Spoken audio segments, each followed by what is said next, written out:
just got by me. I ain't have no handout, I was grabbing the back of drink. Everybody sitting, pointing, laughing, I was running, chasing shit. Now the jaws are on the ground, they looking like they hating, bitch. I worked my way from not having a thing, and now I got creeper carved on 5 of my diamond rings. I don't wear them though, I'm still getting trashed over white trash.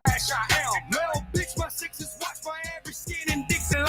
Creek, you can't fly in my Range Rover. You can't smoke on my chain clover. You can't come to my crib, Joker. Some people keep it gangsta, I just keep it country. Oh Lord. Red, white, blue, neck, skin, color, creep, squad. Red, white, blue, neck, skin, color, creep, squad. Red, white, blue, neck, skin, color, creep, squad. Some people keep it gangsta, I just keep it country. Oh Lord. I'm that ratchet redneck, I stay.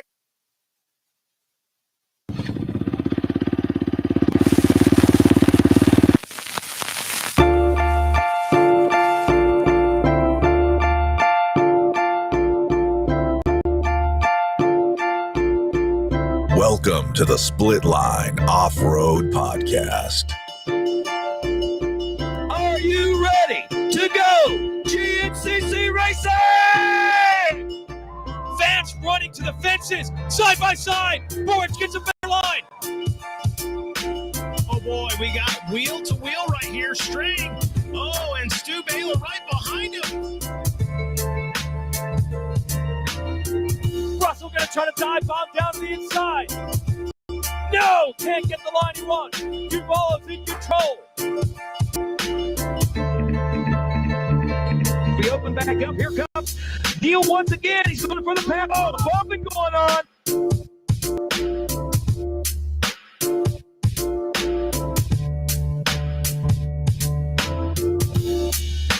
What is going on, everybody? Welcome to the Split Line Off-Road Podcast. As always, I'm your host, Rodney Cooper, and with me today, as always, wait a second.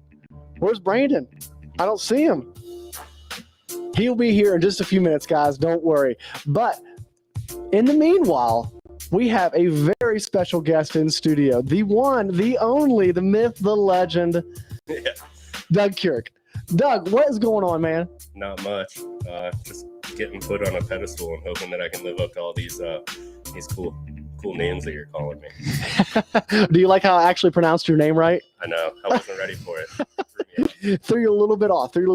Hey, guys, we're starting the show right now. Brandon is on his way. He just finished up with his son's football practice, so don't worry. Brandon will be here, but we wanted to kind of keep it to the time, especially since we've been creeping later and later into the evening. I see Doug's eyes are getting a little tired already, but he drove. Listen, guys, Doug drove 5 hours to be here tonight live on the show, and we have a absolute barn burner show for you guys tonight. We have Craig Delong, fresh off of the ISDE. He is back in the States. He's going to talk to us a little bit about that, a little bit about his GNCC racing season. We got Josh Merritt coming on the line, and we're going to be talking bench racing with one of the ultimate bench racers in the business. Doug, we are ready for it. Are you ready for this? We'll see. It's been a long time in the making getting you here and getting you in the studio. We went out. We had a big dinner just a little bit ago. We've been just chilling on the back patio, and now we're ready. Now we're ready for the show. I'm ready. We've already been talking for 2 hours. Oh yeah. And now we're ready for talk. Comment section though. Yeah, and I know. So you guys, listen. You guys in the comment section tonight, you have to make up for the lack of Doug being in the comment section. So you guys got to keep the comment section rolling, keep it flowing. Let's go. Doug's in the building, and we're going to start the show. This is episode 88. Before we get too far into the show, we got to thank our awesome sponsors. First and foremost, we got to thank Guts Racing. Andy Gregg and the boys over at Guts have been in the business of having the best seat covers, the best seat foams for over 20 years. Since 1985, they've been cutting the best seat foams and having the best seat covers in the business. If you don't trust people like me, Trust people like Craig DeLong. He'll tell you how great those seat covers are. And you guys can have an opportunity to win another one. We gave one away last week, but you'll have another opportunity to win another one here in the near future on the fantasy game. If you guys aren't playing the Split Line Off-Road Fantasy, make sure you do that. You don't need to play all season long to win some cool prizes. We give cool prizes away each and every week. You can jump in right now and play. It's a good time. Doug, have you been having fun with fantasy this year? Oh, I love it. Yeah, it's fun. It's fun. So we got to keep that rolling. It's been a long 12-week break since the last round, but we got to get back into it and keep it rolling. The fantasy picks are already up. You guys can go pick your teams. If you guys don't know how to play, just reach out or watch the YouTube video with the instructions on how to play. We also got to thank our some other sponsors, Seal Savers, Mason Mills, Seal Savers. Speaking of Mason killed it and beat everybody in the pro motocross fantasy, the pulp fantasy. He lost it in the last round of the Supercross, but he redeemed himself and killed us and kicked our butts this year. He's He is. I think he can predict the future, to be honest with you. Between him and his dad, Oh, yeah. it's like, it's not fair. They just need to post up who they're picking every week, and then I'll just copy it. And then we'll pay them for it, right? Yeah. Yeah, exactly. Exactly. Yeah, they got a good thing going over there with the picking the motocross guys for sure. But I think I actually got him on board with playing Split Line Fantasy next year. He said, give me a fresh start and I'll be in for playing next year. Oh, look who made it in. Stepping on the broom and everything. And in studio, as always. Brandon O'Hare, guys, what's up? What's going on, man? Just football practice, and had a little bit of heat going between some football parents and Nice. all that stuff. Can we elaborate? Sounds fun. I don't know. I don't know if they watch the show or not. Who Well, knows? nah, nobody's watching this Nobody show. watched the show, but Tell us afterwards. tell us. I will. I'll tell you. Was it good? It was getting there. Yes, that's what I love to hear. Love to hear. Okay, Brandon? What's worse, moto parents or football parents? They're about the same. That's any kind of athlete, right? Any kind of athlete. I guess. So here's a big difference. Moto parents, at least they can separate because they're usually off from all over the country, right? Football parents, if they're arguing and they're on the same team or rival teams, like where you're at, which they're very serious about they're very serious about their football. Oh yeah. They're serious about everything. They're probably next door neighbors as well. Yeah. Probably, most likely. Yeah. Yeah. So that's interesting. Yeah, it is. Cul-de-sac's getting heated down Yeah. there. Yeah. You guys should have came to practice. Somebody. Yeah. Then we'd all be late. Yeah, exactly. Yeah. You missed out the dinner. We had a split line dinner. Some I Brickside. say you can bring me like a you can bring me a steak sandwich. I got 4 wings left over. You want them? No, I'm good. You can bring me like one of those steak sandwiches from Brickside. Is that what you wanted? Yeah. I'm sorry. I should have got you one. I'm sorry. Dag on it. Nolan ate it. Nolan. No went with us. He I told Doug's about some, of our pyramid Brickside stories. Yeah. There was a few of them. Did you tell him about my birthday story? I didn't tell him about that birthday story. I thought I'd let you tell him. Let's just say I got carried out of there that evening, and one of our buddies was actually standing on the bar. Oh wow. 23rd birthday was Cowboy hat. Yeah. So we are actually thanking our sponsors. Okay, cool. Yeah, Seal Savers. I want to thank Seal Savers for being a part of the show. We really appreciate you guys coming on the show. If you want to protect the ultimate protection for your forks, your coils, ATV, dirt bike, mountain bike, UTV. We know you guys need those U joints on the UTV saving because you guys are hard on them. You guys are hard on. Are people out your way as bad as they are here about trashing side by sides? I'm just gonna say they can trash them all, so then they stay off the trails. Oh, there you go. So don't save those seals. Save all the other seals, just not those. Yeah. But if you want to save those seals or any other seals or your palms or Brandon, I got a special gift for you. Ooh. Seal Savers, boot savers. Heck yeah. I could have used those this past weekend. So yeah, you could big mutter, yeah. And then I got a special package as well from Mason. We got the coil savers. When he heard that I gave mine to Devin, he wanted to refreshen mine up a little bit. So I appreciate that, Mason. And you guys can save 25% by using the discount code SPLITLINE, capital S. capital S. Actually, That's right. probably into this weekend, I'm gonna be using that because I just trashed the ones that I had on there Uh-huh. before. There you Yeah, here we Time go. for a change. There we go. There we go. Got to keep those springers nice. That's right. man. Nice and pretty, Yeah, nice and clean. yeah. I'm more worried about the seals. Right. Clean Expensive seals are to happy refill. seals. Yeah. Yeah. Nothing makes you upset more when you go to pull the quad out and there's a big puddle of oil underneath their front shocks. And you're like, Yeah. oh, man. Anything. Like I was trying them out on your mountain bike. Too. Yeah. I might have to give me some of those. Yeah, you like Yeah. that. Oh, Yeah, yeah. they're nice. They're nice for sure. Now, our next sponsor, Sunstar Chain and Sprockets. Brandon, I normally ask you That's right. this question. You can ask him. But I think I'm going to kick it over. Doug, Yeah. what are those things made of? Case hardened steel, baby. There we go. There we go. Forgot I'd get a drop of that. Yeah. Doug, tell us a little bit about Sunstar Chain and Sprockets. I mean, you can look at the XC1 row on Saturdays. Mm-hmm. We're winning championships. So we've stopped keeping track, to be honest with you. We've been around since 46. So Right. we come on all the major Japanese manufacturers for a reason. They Yeah. trust us right from the factory. So Yeah. Yeah. it's, We'll get into that here in a little bit. Here in a little Yeah, I bit. got a couple questions for him. I know that Hopefully I can. I was asking some questions during dinner tonight and just some of the research and development that he does personally Mhm. is awesome. And the limits that he goes to no limits on making sure that whatever they are putting on these guys' bikes, it's going to get them to the finish line multiple times. Right. Same stuff. So if you want to save 35%, that is 30. pretty much like 30. I'm sorry, I said 25 for Seal Savers. And you threw an extra 5% on I threw an extra Sunstar. 5%. I'm sorry. 30%. Thank you for correcting me, Doug. If you want to So save it's an like extra 30, 30%, bro. That 5%, that's my cut. use the discount code SPLITLINE30. like they're going to be sad when they go actually type that into the website. It's only 30%. Maybe I should tell them 25. That way they'll be excited when they see Split Line 30. Oh, Yeah, geez. exactly. We also got to thank XC Gear. If you want to run the Mako 360, the legendary Mako 360 on your ATV or your dirt bike, that's right, I said ATV, you need to get on the ball. The Mako 360 is the best bar clamp that you can possibly run. It's going to take a lot of the harshness out of your steering.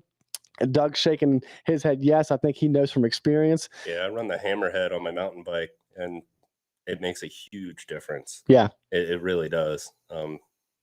Even running a full suspension mountain bike, like you'd be surprised how much stuff comes through those bars. Yeah. Oh, And it really does help a lot. And you can't even tell when you're cutting on switchbacks and stuff either. It's still solid. Yeah. Until it doesn't want to be. See, Right. a lot of people in the mountain bike world worry about weight. Like we're talking just minuscule Mhm. Ounces of weight they worry about. But as far as like the comfort of the ride and being able to blitz like downhill sections without arm fatigue, I think it's well worth a couple extra ounces. Plus the weight's in the front. So gravity tells you, like if you were ever a Boy Scout and you did the soapbox derby, Mhm. stick a cinder block in the front down by your feet. I bet you go faster. Yeah, yeah, You Yeah. know? yeah. You're gonna Gravity. It's fun. you are going to make your downhill times on Strava that much faster. All these guys cheating with e-bikes. Yeah. Yeah, exactly. You'll just beat them on the downhill. Make sure you guys check out XC Gear and get on that bandwagon as well. Lance and the guys over there. Lance goes through a ton. Speaking of R&D, he goes through a ton of R&D himself. That bar clamp or that bar pad should be coming out soon, and it is going to be sweet with what Lance described to us earlier. And then also make sure you guys, if you're in the West Virginia area or near the West Virginia area, make sure you check out the Mountain State Hare Scramble series, the best series you could ask for when it comes to preparing yourself on tough conditions that challenge you and doing it in a family atmosphere. Yeah, And if you can do a Mountain State, you can do a GNCC. absolutely. There's no There's there's a lot of sections of the Mountain State that are tough technical terrains and that trains you to be a better rider. Yeah. Absolutely. If you can make it through it, I promise. Yep. I always thought, like when I first was running Mountain States, I was like, man, if these are this tough and this, what's a GNCC like? And I'm like, I was always a little bit nervous. And I got to the GNCC and I was like, that wasn't that bad at all. Yeah, exactly. And speaking of the Mountain State Hare Scrambles, I want to give a congratulations to Peyton Feathers. He won the bike day over at the Mountain State, and old man McGill took home the win in the ATVs, just breaking everybody's hearts when he shows up to the line, isn't he? Who would have guessed? Who would have guessed it? Who would have guessed it? I think that I think anybody could show up to a Mountain State, and McGill's got their number. Yeah, I mean, he knows he knows these local tracks. He knows these local tracks very well, and he's going there to get a paycheck.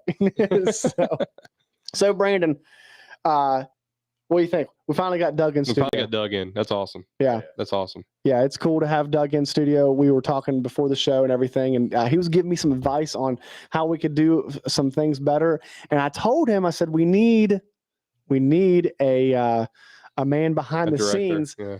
But he said driving 5 hours per show would be a little bit tough. Yeah. I had to put a cot over there in the corner. Yeah. I mean, we can manage that. Also, another thing I told Doug is we were just talking. Guys, listen, the comment section can't slow down tonight because Doug's not there. Doug is the master of the comment section, so make sure you guys don't leave a void.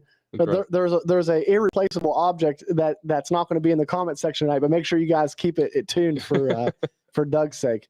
So what do we want to talk about first? What do we want to talk about first? Sunstar Chain and Sprockets? Yeah, let's talk a little bit of that. So Doug. I'm your guy, I guess. He's the guy. He's the guy. Doug, how long have you been involved with Sunstar? Since 2019. 2019. Yep. Nice. I started there as a sales guy, and then the old guy that does my job now went to Tucker, Rocky, as the local sales guy for the Ohio area. And they asked me if I wanted to move up. And now I have a major case of the, what's it called when you don't really feel like you're supposed to be there, but you're there. Yeah. I have, imposter syndrome, I guess. Yeah, imposter syndrome. I'm like, I don't know if I'm supposed to be doing this stuff. I don't know what I'm doing. We're just along for the ride. Right. It's been fun. I've learned a lot. I've got to meet a lot of awesome people. It's even in your guys' comment section, I mean, there's guys on there that have ran Sunstar stuff for a long time, and it's cool to get to talk to them outside of work, like during your guys' podcast, or like show up to the tracks, and people can usually pick me out of a crowd, probably because of this guy. Because of the beard. But it's pretty cool. It's a lot of work because we are a small shop. We only got 3 guys. So it's a small shop, and we service all of North and South America, which is 3 guys. Yeah. So it's constantly running around, but it's definitely a job that's rewarding too, because I understand how lucky I am that I get to literally get paid to go race every weekend. Yeah, it's pretty cool. It is cool. It is cool. And you seem to, like, what I really enjoy about you is the fact that you seem like you really just enjoy the people, and the job itself, like, the people make the job that much better. Oh, for sure. Yeah. It's I grew up racing. I didn't grow up racing dirt bikes and 4-wheelers or anything, like we were talking about at dinner. I grew up racing circle track, asphalt, and dirt cars. And it's I think it still holds true, where your racing friends become your racing family pretty quick. Oh yeah. Especially in our little corner of Southwest Ohio, everyone's real cool with each other. Like, everybody that shows up to the nationals shows up to the locals also, and we all just hang out, and we get to see each other. All the kids get to see each other. My kids want to have, speaking of my kids, hi Austin and Axel. They're probably watching right now. Yeah. It's speaking of them, they wanted to have their birthday at a racetrack this year, so we're probably going to do their birthday at Ironman. Oh, that's awesome. Nice. So it's I wish my birthday was around Ironman, but it's not. It was it's usually John Penton weekend. So but they wanted to do it at the racetrack, so we're going to do it at Ironman with all their race friends, and sweet. They're turning into where they just live for racing now. So that's cool. Yeah. it's pretty awesome. Especially being in the position that I am, where the kids get to, meet a lot of cool people. Yeah. So it's not just local racers and stuff like that, but we do quite a bit with like freestyle stuff, like Nitro Circus. Like, they get the full broad spectrum of racing and riding and all that. Yeah. So a lot of people think Sunstar just does chains and sprockets. And I think Cooper thought that too. I did. I'm sorry. So, Oh yeah. what else do you guys do? We do a lot of brake discs also. Just staying in the motorcycle off-road world real quick. We do a lot of the Harley brake discs, Polaris brake discs. And then we also have a bunch of other branches. Like Sunstar is massive on a world scale. We do dental stuff with the Gum Dental brand. So usually if you see me like at a trade show or something like that, I'll have a bunch of toothbrushes all from the Gum That's brand. crazy. And then they also have the Butler Dental brand. They're into health foods and health drinks and automotive stuff. That's crazy. Chances are if you own a Honda, a Toyota, or a Subaru, our adhesives are what's holding your whole car together. Nice. So that's pretty cool. Yeah. But to be honest with you, the full broad spectrum of everything that Sunstar does on a world scale is too much for me to remember. Yeah, I got you. Yeah. So do you guys make brake pads and stuff? Or we have a sister company called Braking. okay.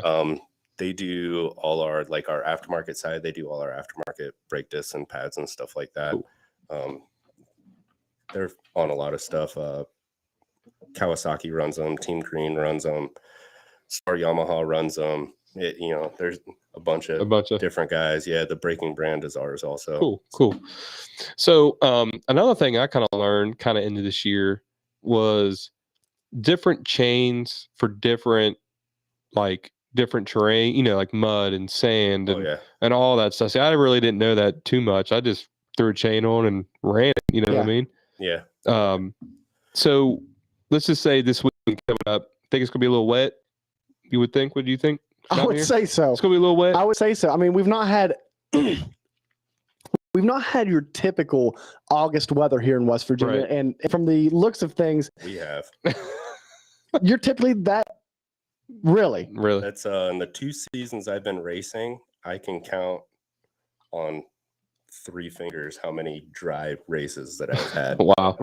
Man, I mean, typically here in West Virginia, it is bone dry right now. We're begging for rain, and we've not went a day without rain. Yeah. So, I mean, at the very worst, you're going to have absolute perfect track conditions down at the Mountaineer this weekend. So, if we're looking at mud, what kind of chain would you recommend for this weekend? The quads, I'll always recommend an XTG.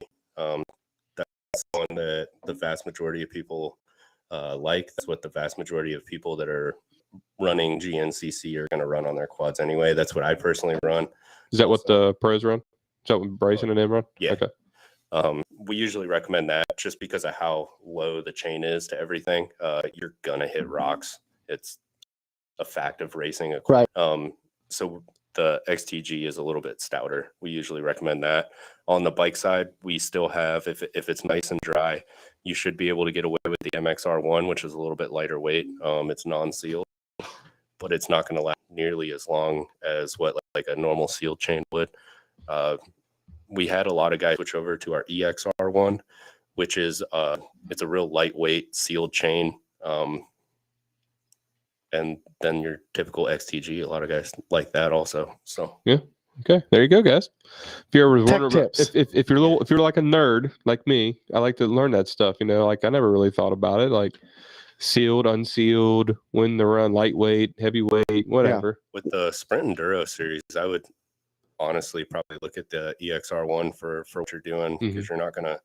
It still gets muddy, but it's not like a GNCC, right? Where you can stop and actually clean them your off, chain, lube it up. I would probably look at the EXR1. Yeah, it'll save you a little bit of rotating mass, and it's still sealed, so you'll still get a decent life out of it. See, now Brian, our opposites is you like to learn all about that and know when to run what chain. I like the fact that Doug said when you asked him, "What do you run on the ATV?"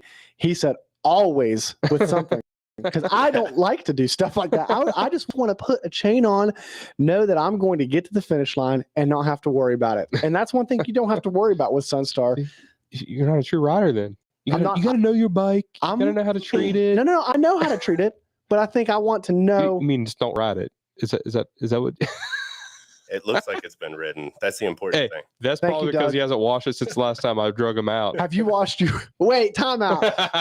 Who drug who out? Well, I mean, I mean, if I didn't show up and Devin didn't show up, you wouldn't have rode at all this year. I went over there the day before, prepped the track, sweating like crazy, cutting trails, and then he comes over. This dirt bike guy comes over and is like, "You can cut it a little taller for me. I have to bend over too much." There's like trees crossing, right?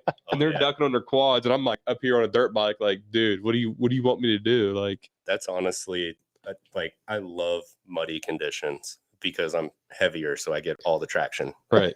But that is the worst part is when the trees get muddy and then they start hanging down and then it just hits you like you can't stand up, you can't sit down. You're basically doing a Superman on the seat to get under the trees. I absolutely hate branches. Hate that. Yes. Smack in the face.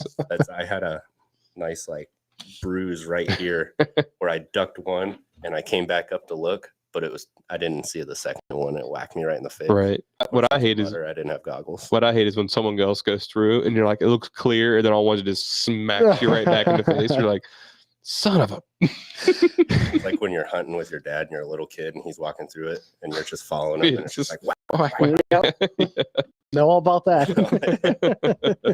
So let's jump into the bench racing section. We're going to have Craig Delong coming up here in just a couple of minutes. Before we get him on, did either one of you guys get to watch Paula 2? Yeah. Did you? Yeah, I wrote. Did you watch it live? No. I don't watch anything. Racing. He was racing. I didn't see it. He didn't see it. I was racing and then I ran back real quick, watched all my stuff, and then drove here. So thoughts on the championship? Is anybody surprised that Tomac took it? I mean, no. I mean, I figured he was going to. I mean, he's just a veteran. He's a beast. When he's in that mode, man, I think I'd put him up against almost anyone out there. He's just really good, and man, he just when he gets in that beast mode, it's something. It's just something cool to watch. Yeah, I could sit there and just watch it all day. It's insane. Yeah. Oh yeah. I don't know if he puts the extra like 3 to 5% on the speed factor or the luck factor. Right. You know, 'cause he just hangs it out there. He does. And he's big and strong, so he's able to make the bike do weird things. Yeah. Which is nice. I love watching him this year on that Yamaha because when he comes out of those turns, he just grabs a handful, and it's just like, holy crap, man! Yeah. And it's insane. Yeah. Now, I think there was so much attention between him and Sexton put on that first moto that was the race to watch. The second moto, Chase was behind, and he was sending it. He had a lap time 2 seconds faster than Tomac's fast lap time, but that was sustainable for the 25 plus 2, 106 degree weather. After that first moto, you kind of knew like nobody was going to hold Tomac back unless Tomac made a huge mistake and crashed or something. Right. So, but I tell you what, this championship was a championship for the ages. I can't imagine what we just got to experience, watching, sometimes just hearing about it. But it was fun to see these guys go back and forth from the beginning to the end. I don't really ever remember a series like that. GNCC XC1 quads this year. Yeah, it's been like that. It's been like that. Yeah. And then the other one is Dalton Keys and what's his name? I'm pulling a blank now. It happens a lot, trust me. No, but those guys, I think they run in College A. Those guys have been going back and forth. Yeah, see, you always love it when guys are able to, like, what I think is amazing, because you don't see it often, is somebody that gets past and is able to catch up and repass. That's not something you see very often. That's such a thing to do. And you saw both of those guys do that multiple times this year. And I think that right there is a sign of just like both dudes are hanging it out.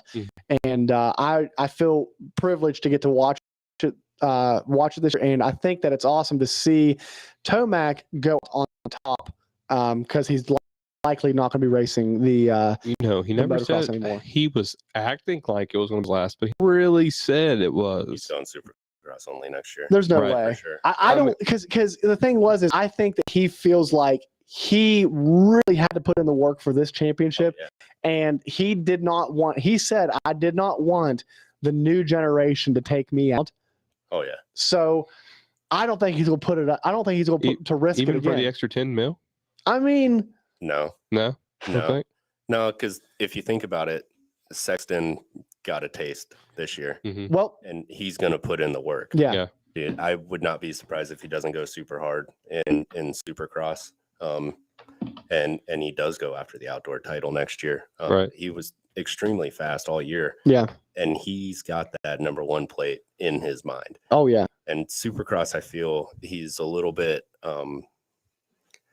not too rigid. He has a great riding style, but he overpowers the track a lot more than what he does in the outdoors. I think he's a great outdoor rider. He's a great Supercross rider too, but I think he needs to take it down like one notch or a half a notch or something like that, and maintain that velocity. Work on the longevity. Yeah. I really think that Tomac made Sexton a better racer this year. Oh, for sure. Competition always breeds better. Oh, yeah. Better results. And don't forget, guys, Ferrandis is going to be back, and then we're going to have Jet Lawrence probably on a 450 next motocross season. So it's going to be another exciting one.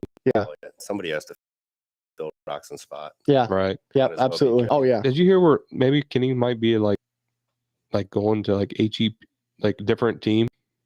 Jet? No, Kenny. Oh, I think he's going World Supercross. He's going World Supercross, but I don't know if he's going to be under the Honda truck. I don't know. I was hearing Kenny's something such about. Well, I also heard that Hep Suzuki is not going to be Hep Hep Suzuki Suzuki. Lancashire. Right. It's going to be Hep, but I've heard that they might be switching brands. And I think that's where he might end up is at Hep. But yeah, so it's because they're making room for Jet, and I think they're going to try to make room for Hunter too after this season. So, it's going to be crazy. It is going to be crazy. I always love the off-season stuff and the movings around. I think it'll be more crazy next year, though. And as far as that goes, I don't think you're going to see the big changes this year like you did with Tomac and Anderson going to Kawasaki. If there was anybody that could ride the Yamaha to the full potential, it was Tomac. I don't know. Oh, if yeah. anyone else can do that though. Oh yeah, That's I agree. insane, man. You need Like if you would have told me that he went to the Yamaha and won both championships early in the year, I would have been like, "Dude, you're smoking something crazy." Brandon, like we both were kind of skeptical of the whole move to begin 'Cause with. I've been skeptical on the whole Yamaha anyway, just because anyone on them just didn't really look the best. You know what I mean? Like, yeah. And they said that new 23, man, and they say it's slim, like pretty slim. That's what Kiefer was saying. Yeah, it's slim, and the cockpit has a little bit more room. They also redesigned the transmission geometry, so I'm wondering if it went to something like the Tenere 700, where when you hit the gas, the way that it's set up is it actually plants the rear end a lot more, giving you a lot more traction kind of coming off the line. And I know that was an issue with some of the 450s, as the guys were complaining that you're just blowing. It's like putting a 650 horsepower motor in a small tire car. Right. You're just going to blow it off. Blow it off, yeah. So it's going to be interesting. Yeah, I'm curious. It is. I was almost bought a Yamaha last year, and I was like, I better wait and see what's going on with this new bike. So we'll see. I've been waiting for Suzuki to come out with a new model, and they keep pushing it back every year. Yeah, I'm gonna get one. I'm a big Suzuki guy. I might be one of the only left in the world. Nah, there's crazy people out there too. But it's, as far as like handling goes, I just fit on the Suzuki, and I can put the front wheel wherever I want it, and that's very important with a bike. Oh yeah, yeah, so absolutely. I like it. I'm waiting for the electric start because I am short. So if I do stall the bike out, I have to find like a tree stump, a rock, a tailgate to be able to kick it. So it's the electric start. If I do run a bike and a quad, it'll be a Suzuki, but it has to be electric start. It has to be electric. So you're an artist. So you're an artist. I am an artist. Yeah. So did you get to watch? So you didn't get to watch the race, right? No. So I'm going to ask him this question. Okay. So what do you think about Hunter and Joe? Do you think that was dirty, or what do you think that was? I think that if you didn't know, I think Hunter sent it off that hill. sent it off pretty hard. Hit pretty much took Joe Schmoed out pretty good in the first moto. I think Hunter's frustrated with how it went. A little bit. Like I was like, because they're supposed to be all friends and stuff. So Yeah. I wonder how that friendship is right now. If they're just all like, yeah, it's okay, we're good, or They are professional racers, though. They are. Everybody that races knows as soon as you put that helmet on, Yeah. You ain't friends. He just You're a took competitor. a little hard in there, but Yeah. it's racing. It's good racing. Yeah, Yeah. absolutely. Last So- race of the season too, and points count. Yeah. So, Yeah. Well, that's where they're racing for second. So yeah. They were for sure. It's good. There was a long ways to first. yeah. Oh, yeah. So let's jump over to the off-road side. Mhm. We're going to be having our first guest coming on here in just a second. Craig DeLong just came back over from his stint over at the 6 days. They pulled a second place finish, and it's to his team as far as they went. And third place overall club rider. He did a great job. XC Gear was the finished second as the club team. Now I'm excited to hear about his experience over there at the ISDE and the 6 days. It's a cool event and something that I don't know every in and out about the 6 days like I'd like to know. So Craig and hear his from being over there. Yeah, for sure. I wish they broadcasted it a little more to see It's hard to understand, and I want to give a shout out to Lance at XC Gear. He kind of did a lot of live feed from over there, so I was able to learn more about the race and learn about exactly how it's done and everything. And it's a battle, man. Those guys are there for such a long time, and so many little things could happen. It takes a long string of perfect scenarios for you to actually win that thing. Mm-hmm. Oh yeah, it's definitely, you can't just show up one day and be fast. You got to be fast and smooth and no bike maintenance issues. It's got to work flawlessly to pull that thing off. Yep. And while we're getting him on the line, I want to give a shout out to Mike and Jason. Thanks for commenting. Mike said that the Sunstar is the best sprockets and chains in the business, and Jason said he enjoyed the show. And Doug Kirk is the man. Oh yeah, I can't. One of my buddies. That's why his buddy. I can't disagree. I can't disagree at all.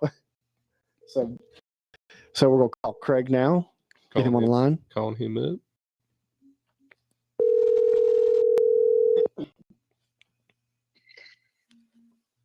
Hello. Craig, what's going on, man? Oh, not much. How's it going? Oh, not too bad, man. Hey, you're on the show. Brandon and I are here, and we got Doug Kirk in the studio. And hey, man, congratulations on your good ride over at the 6 days. Thank you. Thanks. That's good. Yeah. Is that your first experience over there?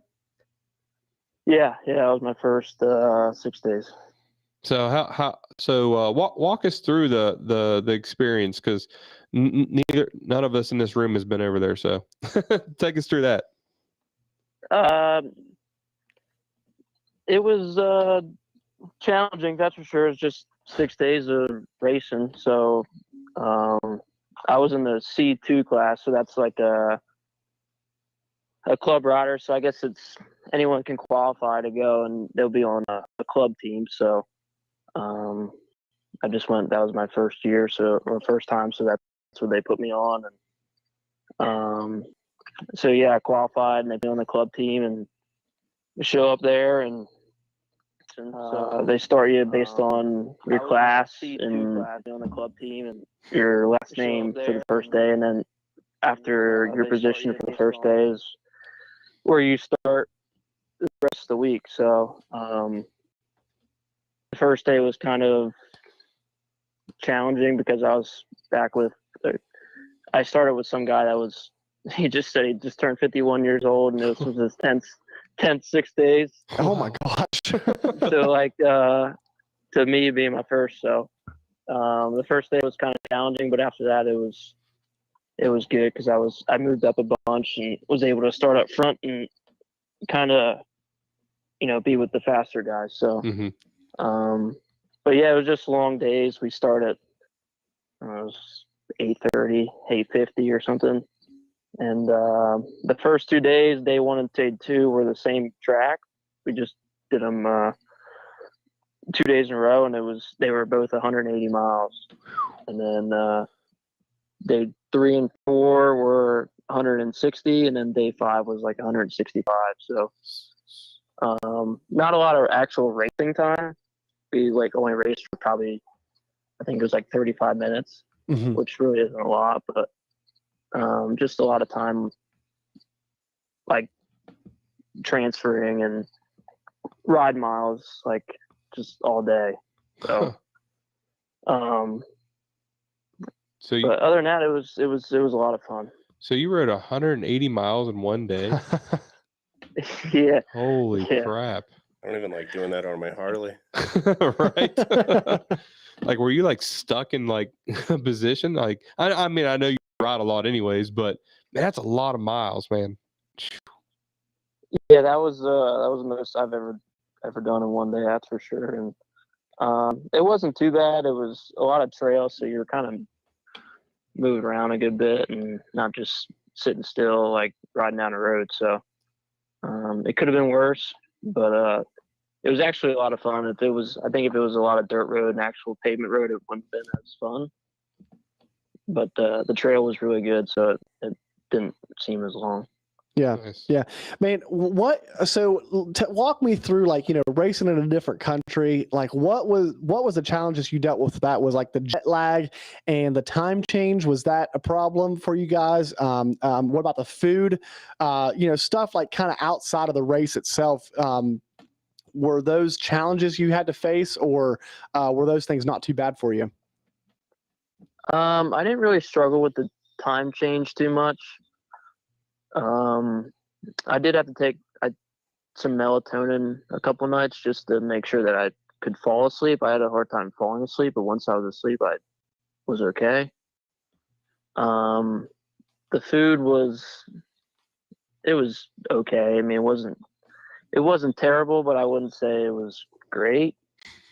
I didn't go hungry. I'll say that. I had plenty to eat. So it's just different ways of living. They eat different different things and different ways to do stuff. So it was just getting acclimated to that was the hardest part. But once you did and got used to what they had, it was not a big deal. So, when you go to eat, because I'm sure you're pretty far out in the country over there, right? Doing this, like, is there like a small city you guys get to go to every night, or do they cook right there? Or actually, where we all stayed, like I think most of the racers stayed, it was a pretty big town actually.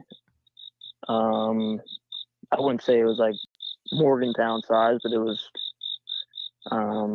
probably a good bit smaller than that, but it was a good sized town. And so we had plenty of restaurants to choose from, and a decent hotel, I would say. It wasn't the greatest, but so there wasn't like we were out in the total backwoods. But the paddock where like all the bikes and stuff were at was like a 20-minute drive. okay, So we get up and eat breakfast at the hotel and then have to drive 20 minutes, which really wasn't bad at all. It don't sound too bad. No, you guys are used to far worse than that. I think you guys should have to sleep in a tent or something. What's going on? No, it wasn't bad. So it could have been worse. Yeah.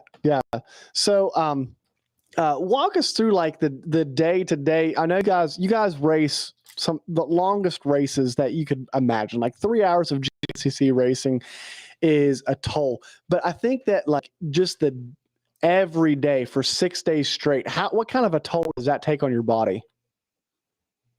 It was different I had just talking to other people, and they were, it's the toughest race, and physically it wasn't as tough as what they made it seem to be. It was more like mentally draining than anything. Physically I wasn't bad. It was more by like the time we got to day 4, like waking up in the morning, like I just didn't really want to ride my dirt bike. Like I didn't feel I felt physically fine. It's just I just like, I don't really want to ride today, but you have to. So Right. I don't blame. But once I got going, it was okay. But just like that first initial, like to get up and go, it was like just a little lackadaisical. But I bet. I didn't realize. Yeah, the physical aspect wasn't too bad. I didn't realize you guys put that many miles on in one day. And I know that's not racing and stuff, but like just to being on the bike that long, like Doug was saying, like riding the street bike that many, like 80 miles. I'm like, I'm ready to get off and like stretch my legs. My butt's hurting. Like, this is brutal. And, you know. Yeah, it was, luckily for us, we have 5 service checks. So basically it was spaced out every hour to hour and a half. We would have a service check. So basically we would do a test, and then we would have, I don't know, an hour or so to the next service check. And then when we get to the service check, we would usually have about 10 minutes. And then depending on how fast you ride the transfers and stuff like that would depend how much time you had. But at that service check, you know, it's where the mechanics are at, and they can look over your bikes and tell you what kind of needs some work. They can just by looking at it, or you can, if nothing needs to be done, you can take that time and eat and get some cold water and, you know, kind of replenish your system to go for another hour and a half. So it was kind of like, if you could make it that hour gap, you were fine. That's the biggest thing, is just eating enough to be able to make it to the next check. So, Hey, Craig, this is Doug. I was just wondering, I had heard that you guys have to work on your own bikes in between the tests. Is that, yep. That's the ISD? That sounds like it could be a disaster, especially being that tired. You know, that's a lot of miles. Did you run into anything like that where you just kind of had to, I guess, make it up as you go, you know, where you're like, get into something where you're not 100% certain how it's supposed to be or anything like that? Because I can imagine the mental draining from riding that much and then having to work on the bike in between could mess with you. I actually didn't have to mess with really anything major.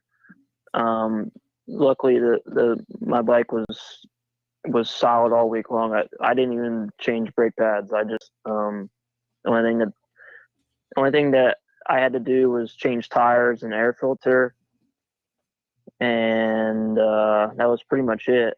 And then the mechanics, they can actually drain the oil and refill the oil, and then they can put gas in it. So that's something that, like, we can come into those service checks and they can drain the oil, they can, you know, put gas in it. So that's one less thing we have to do. And unless there's anything major, it really, all it is just changing tires at the end of the day. Now, when you say air filters. Now, when you say changing tires, now you don't get to have a tire already ready. You have to actually break that tire down and re-bib and all that stuff, right? Yeah. So basically, when you come in, at the end of the day, you have 15 minutes before you have to impound your bike for the night. So, in those 15 minutes,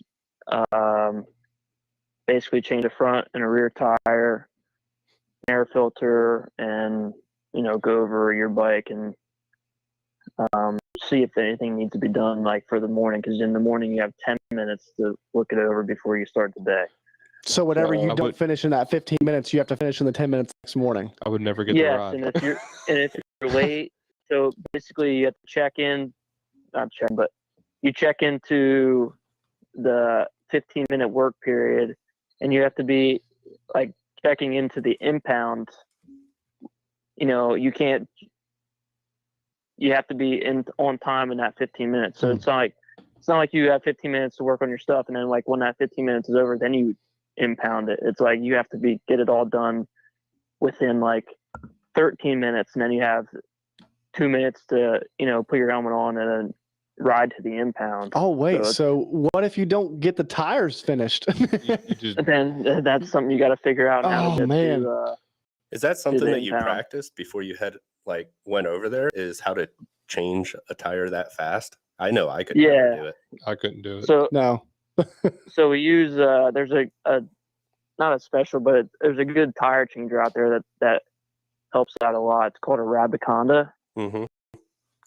And so that helps a lot because it has an arm. You can push the bead to the tire down, and it gets the tire irons in there a little bit easier than just pushing them in by yourself. Yeah. And then it helps the DOT tires that we have to use over there are softer and, kind of a little bit of like a less profile than like normal tires here in the States. So at the end of the day, like have to ride down the road and just being used all day. They're super warm. So they a little more pliable. They come off super easy. Like you get three tire irons in the rear and flip it up, and then you can flip it over, and then you can use the arm to kind of push it off the rim, and like you can do a rear in 4 minutes, 5 minutes. Nice. Oh wow. Now, how does that mess with your riding? Not being able to use the tires that we use over here, does that mess with you at all with the bike or anything like that? It's definitely a little bit different.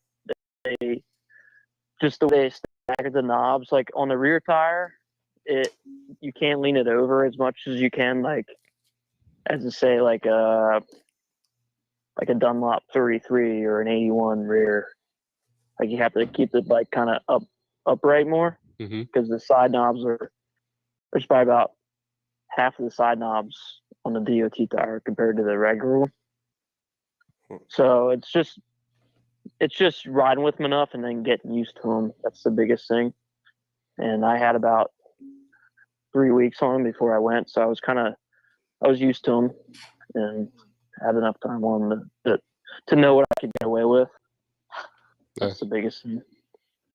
Do you know what happened to Cody Burns' bike?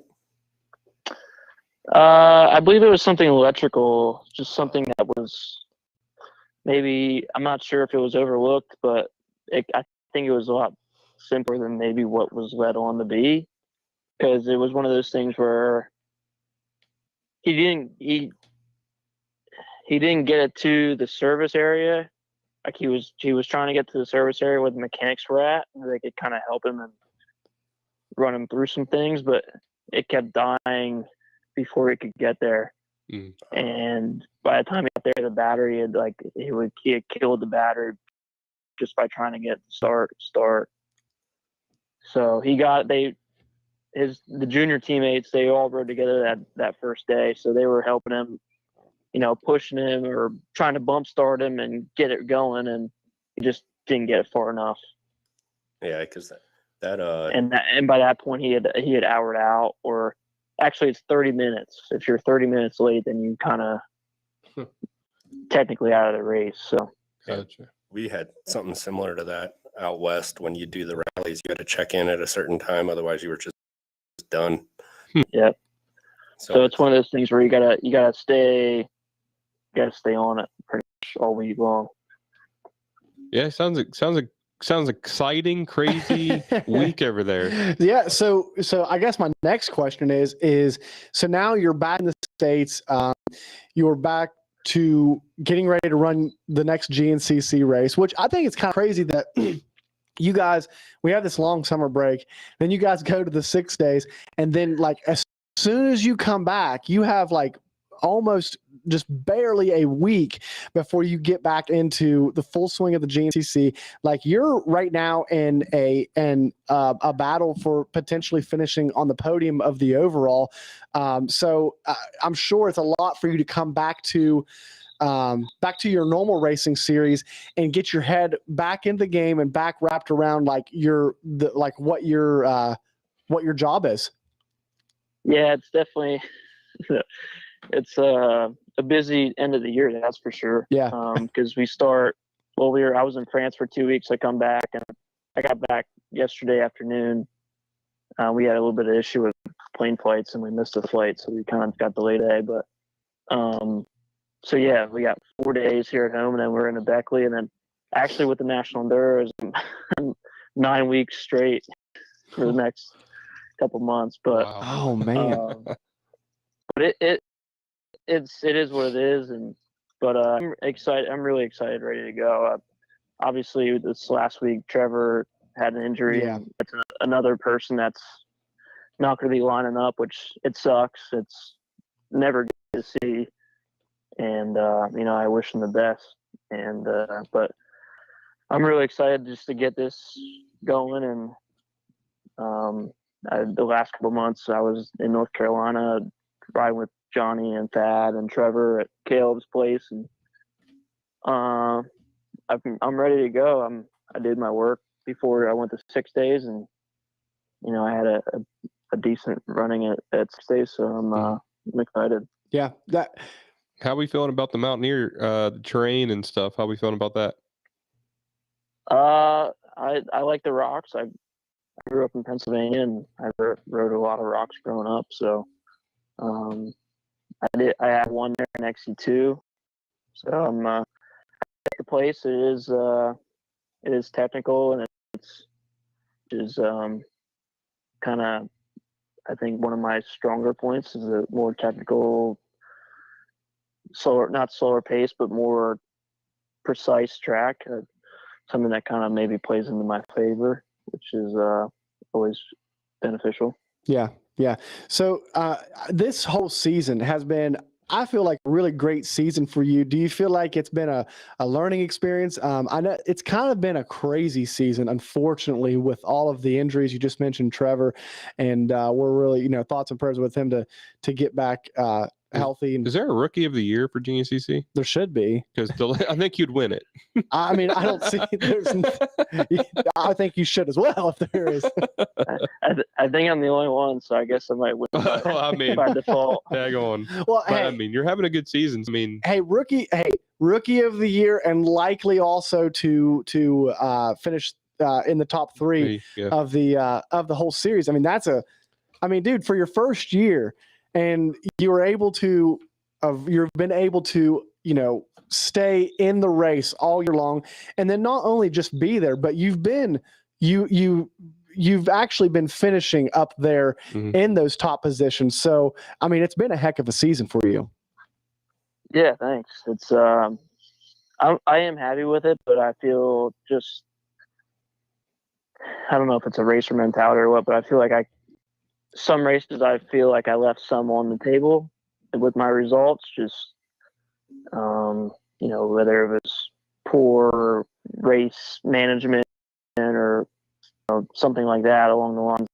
I feel like I could maybe had a couple better results, and it's just something that I needed to figure out. And I'm a little bit younger, not less experience running up, and it took me a little bit of time to get used to that. And I feel like I have. So,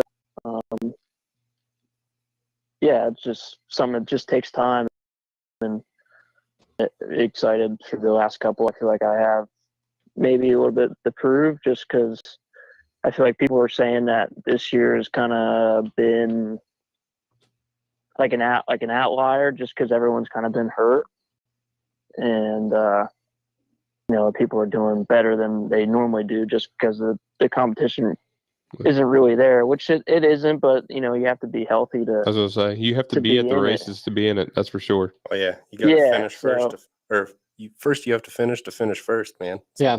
So the thing kind of like Doug, what you're saying is,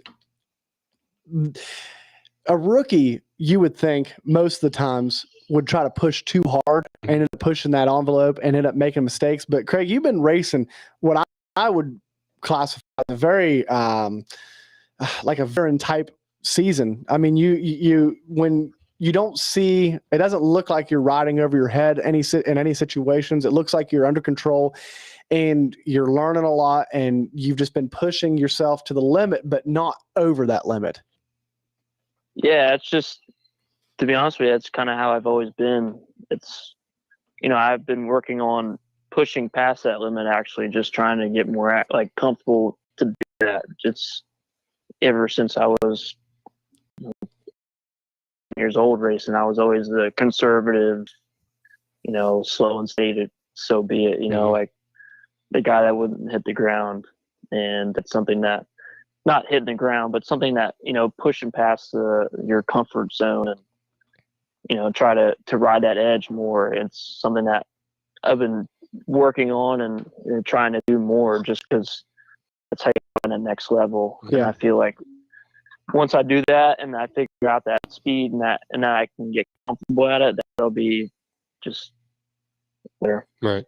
Well, I mean, for instance, I mean, if you look, Ben Kelly had what, like a three race lead, probably points wise, and then he's not even here. He's not even back racing yet, and he's not he's the fastest guy out there, but he's not in it to be here to win it. So that we know of. I don't. Speaking of that, there is a question that I wanted to ask. Me and Rodney were trying to figure out earlier. Is it like the amateur stuff where you have to finish like 9 out of the 13 or 10 out of the 13 or something to qualify for the championship? Or is the pro rules a little bit different where it's just kind of come and go? It's every race for us, all 13. Gotcha. So if you only got 8 and you finish somehow, you got like top 5. Do you still finish that 5th place if you got 8 races in? Or I don't think they would count it at all if I read the rules right, at least for the amateur side. I know amateurs. Yeah. I wasn't sure about so I think XC2. I think XC1 and XC2 they don't get any drops. Okay. Every race counts, and then XC3 gets 1 race, I think. And then all like the A and B riders, they get 4 races. I think it is. Okay. I got you. So if Ben did come back, he still could win the championship. There is a chance, yeah. But from what I've heard, I don't think he's gonna make it. Okay. Gotcha. Yeah. Okay. Gotcha. We've heard 2 different stories, so we weren't sure. From the beginning, it's been back and forth on his timeline and everything, and I mean he's been out quite a while, so we wasn't sure if it was long enough for him to be able to come back or not. But earlier you were talking about that you're like the steady guy that always is steady to the finish. I mean, if you look, that's kind of what Ashburn has always been, and he's consistent, been bumping himself up in the standings year after year, and then now look at the position he's in. So while sometimes the flashier, faster, guys get more attention, I mean, Ashburn's looking pretty right now. Yeah. He's I feel like with him, he's getting better with age almost. Yeah. He used to race against my brother, and then he was kind of like that 5th, 6th place guy, and now he's more up front than he's ever been. And it's, I don't know if that's being older or just you learn more, or I'm not really sure what you can attest that to, but he's riding well, and you can't knock the guy. He's been consistent, and it seems like that's what it takes. It seems like the GNCC, the pro line, the older it gets, the faster they get. And I don't understand that. Like you watched it seems to be the new way, man. Yeah. Like the 30, it's like a 30+ class almost. Yeah. It's like you watch the motocross side of the sport, and you're like 16 to 21. Like you hit 25, you're washed up, and GNCC is like 29 years old, baby. I'm getting ready to hit my prime. Yeah, I think there's 3 or 4 guys that are 30+. Mm-hmm. Yeah, I think. Yeah, and then they'll retire from pro, sit out for 2 years, and then come back and race 30+. Yeah, exactly. So I deal with that quite a bit. 30+. It's unfortunate. It's unfortunate for you, Doug. But can I have your autograph? And also, thanks for showing up. Thanks for spanking me. Yeah. So now that we're looking at the whole points picture and everything, Craig, it looks like you have a chance to actually finish 2nd in the series. And I know that talking about Ben and Trevor, those guys are not going to be able to finish the rest of the season at all. But like you said, that's I mean, man, what an accomplishment for you this year to finish the series, because that's been a challenge in itself. But to just put in such good results, and you got 1 podium this year, and looks like you're just right off the podium in a lot of other finishes. So yeah, I mean, it's been a heck of a 2022 season for you. Yeah, thanks. I definitely would have. My goal is to be on the podium at the last 4 races. That's, okay. I want more podiums. That's for sure. just because I've been close a couple of times this year, and it's been taken away late in the race, and just yeah, just want to change that to be where I'm there, all the time. Yeah. So Mhm. I was able to do that next E2. I was like the, consistent every race guy on the podium, and I feel like I'm capable of doing that up in XC1. So Yeah. just have to do it, and then to keep the ball rolling. Yeah. That's the Yeah. biggest thing. Yeah, that's awesome. But we know how you are. You're gonna get consistent on that podium, and then you're gonna be like, oh, it's not enough. I need to win. I need to win every race. That's how it goes, right? Yeah, exactly. So Doug, go ahead. I was going to ask, is it a little bit of, I don't know if you watch the points at all. Some guys do, some guys don't. Is it a little bit of if you do watch it, is it a little bit of a relief knowing that you have such a large gap back to Grant, and it really allows you to focus on chasing down Trevor? Yeah, I don't really watch a lot. My dad watches it more than anything.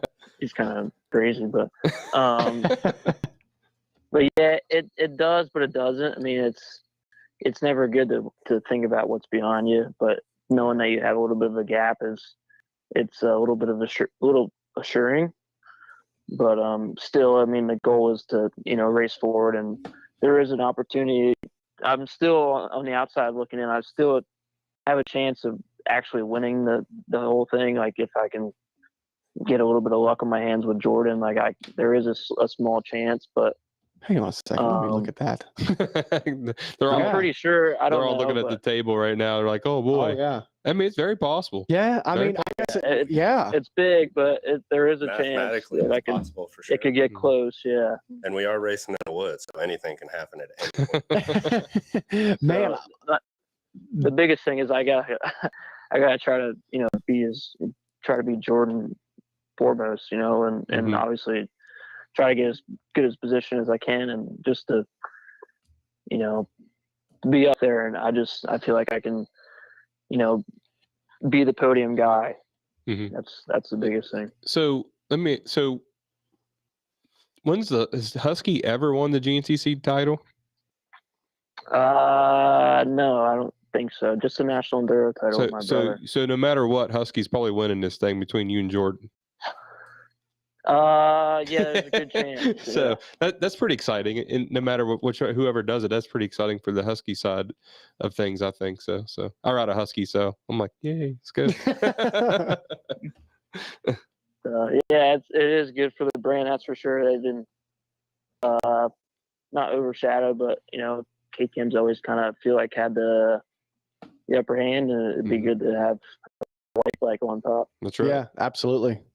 Yeah. But hey, I on a more serious note, where did you finish in the snowshoe golf tournament? Where did your team finish?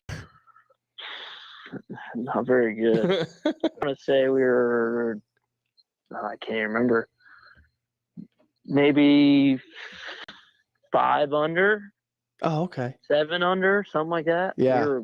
We were down towards the bottom for sure. Man, We didn't have a sharp enough pencil. Man, so we got back to the clubhouse and we were extremely honest, and we like all 4 of us shot the round of our lives. Got a 17 under, and I was like, guys, we won this thing. Legit, we won this thing. And then, like you said, a lot of pencil talk at the clubhouse. That got 17 under got you like what, 5th place? We got 4th. Yeah. 4th, yeah. That's insane. Who would have thought? It's crazy, yeah. That's nuts. I mean, That's a little ridiculous. we only did bring a ringer in to try to win, so Yeah. Yeah, that's what I need to. I haven't done. I need to find somebody that's good at golf, I guess.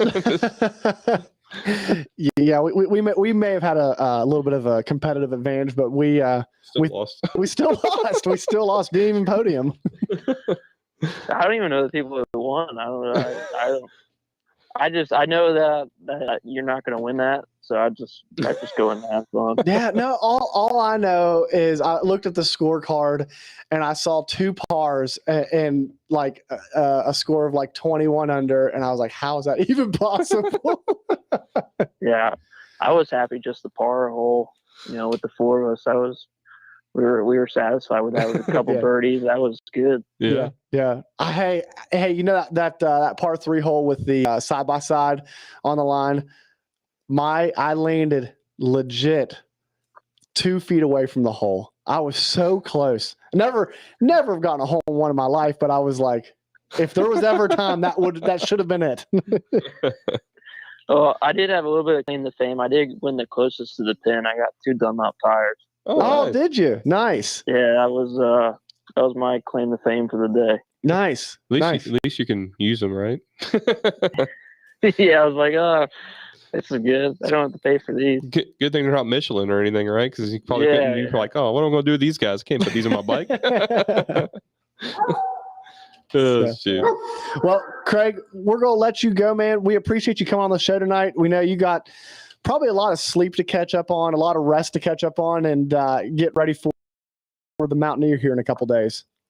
All right, you guys have me on. Absolutely, man. man. We'll talk to you later, buddy. All right, we'll see you. All right, later. man. Man, I bet you that is hard coming back from that race and getting back into it. I mean, PC schedule's already physically demanding enough, and then you National throw Enduro on top of that. yeah. I mean, And he, can we not have the ISDE like somewhere on like the middle side of that 12-week break that we have? I mean, ISD doesn't care if Team USA shows up or not. They do whatever they want to do. But it would be nice. I'm just more amazed that those guys, not even guys, but even our women's team, have the ability to go from GNCC, National Enduro, flip a switch, ride 6 days at almost between 150 and 200 miles a day, Mhm. you know, and then come back and flip the switch back. You know what I'm and upset still about be competitive. is that our women's team can change the tire way faster than I can. They can ride way better than Oh, I I mean, can they do. definitely could ride Yeah. way better, but like, See, like man, Brandon at least feels like the tire changing should be an obtainable goal that he could beat a Right. girl in. like I would literally not be able to ride all week. I mean, unless he taught me some tricks, like it takes me at least a good 35 minutes to do a full tire change. Yeah. And that's not a bib, that's his tube. Yeah. You know what I mean? I'm a quad guy. I just loosen up the bead locks and put it in the ring. So Yeah. it's Yeah. he did bring up some good points. That Ravaconda or whatever it's called, Mhm. that thing does help out a lot. That's uh, expensive. You know, this thing's like they are, $400, man. but- 400 or 500. that's also why you can't change a tire in under 15 minutes.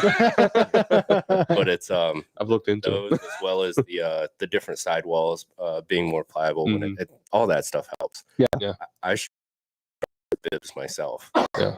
I don't think I could even get the bib on off and then Right. back on in 15 minutes. That thing and Oh Yeah. yeah, that's mean, a lot of work. it So, is. It's a lot. I mean, hats off to those guys. You know, hats off to all of them. Right. I think Cody Barnes and one of the women, she had a real bad get off and got hurt and had to put it away for the week. But like Corey Steed did good overall. Almost all the USA guys did real well. I tell you what, Corey Steed is really, I don't know if like surprised, but I feel like she came out of like, I don't say nowhere, but she really showed up this year so far in the GNCC side of things. And Chasing down Russell and Osborne right. Yeah. at one race. Yeah. Like with keeping up with her. Yeah. That's insane. Yeah. I mean, that surprised me. Yeah. And to be honest, I'm glad she's on our team. Right. You know, Yeah. so I'm glad she's on Team USA. What I pay attention to a lot is she is getting a lot of credit from guys like Stu Baylor, Oh yeah. guys that ride with her and that say, you know, how impressive she is. I tell you what, man, I don't think that is she in it for the championship this year? How close is she? Yeah. She should not be, sure. I think, second, right? Yeah. I think she's in second. She's in second or third, I'm sure. Pretty sure it's second. I don't have my points. I thought you guys you had it up. Okay. But It's even like Oh shoot, man. She's only 2 points Yeah, that's behind what I'm Taylor saying. Jones. Yeah. Yeah. it's a battle. Yeah, I it thought is a so. battle. I didn't want to call you out or anything. I thought it was a little bit closer. Well, for some reason I was thinking she was I thought that she had one race that she had dropped. No, yeah. Trust me, when they went by me at Mount Morris, they were hauling. Oh, I'm Oh, sure. And they were, whew. that's it kind of to go back on what like Stu was saying and a lot of guys in the pits say, both the ATVs and the bikes, like I don't understand why they race in the morning because they could knock out over half the classes in the Right. afternoon. Mm-hmm. You know, they're fast, and they seem to only be getting faster year after year. Right. See, like when I first started with GNCC, like I always thought, like when they said pro, like I always thought it was like mostly the pro class out there in the afternoon. But then it's like you only get your, XC1, 2, and I guess 3, then like B classes, and B classes. I'm like, well, that's weird. You would think A and B would be in the morning, and then all the pros in the afternoon. I'm like you. I think that there should be, like we've talked about with Stu, and we I've talked to no end. That's a schedule change. I think that, like, I understand that the girls they are the highlight of their show in the mornings, but they don't get any TV. They don't get TV time. Right. Racer TV is growing and getting bigger and bigger. Oh, yeah. I think that like Stu, think that if you could have one day with all of your pros, all of your ATV pros from XC1, XC2, women's and 4x4s, and then over to your bikes, your XC1, 2, 3 women's. Sure. And then obviously throw some other classes in there. I mean, I would just throw like your top A class, like have like whatever your top, whatever's coming in the XC3, like you move up from there, you got to go here. That would be maybe the class I would throw in with them. Other than that, back rows off of both the afternoon classes back to the morning, and then move the women's pro. Two pros. They're pros, right? And they are fast. They are freaking fast, and nobody can deny that. Honestly, it's kind of dangerous for them and the amateur people in the morning. Like I'm telling you, like there's not very much room. I know the bikes are in a little bit different spot than the quads, but like there's times that I literally got over in the weeds because I heard them coming. And if I didn't get over in the weeds, like they probably would have ran me over and just kept on trucking. But like there wasn't very much room for me to move and then them to get by. You know what I'm saying? So to me, that's dangerous. And just think about the precision on their part to be able to do all of that and work through traffic. I know running classes at the few nationals that I have done, I get so nervous about messing up one of their races that it like gets in my head. Because I know how fast they are. Right. They're doing 3-4 times the amount of laps that I'm doing, and they're not slow about it, And then you have the women's pro and the 4x4 ATVs pro guys, and they're battling back and forth with each other for the overall. Yeah. And you will get run over. Right. Like, you better get out of the way. And a lot of those sections are, I don't want to say one line, but a lot of times it's like slot cross. You know what I mean? The fastest 30 seconds of my life was when they were behind me. Trying to find a place to get out of the way. Yeah, because I'm not trying to be that guy. Yeah, nobody wants to be that guy. No, and I usually am that guy. Except for him. He messed up McGill one time. He got the It was a total accident. The guy behind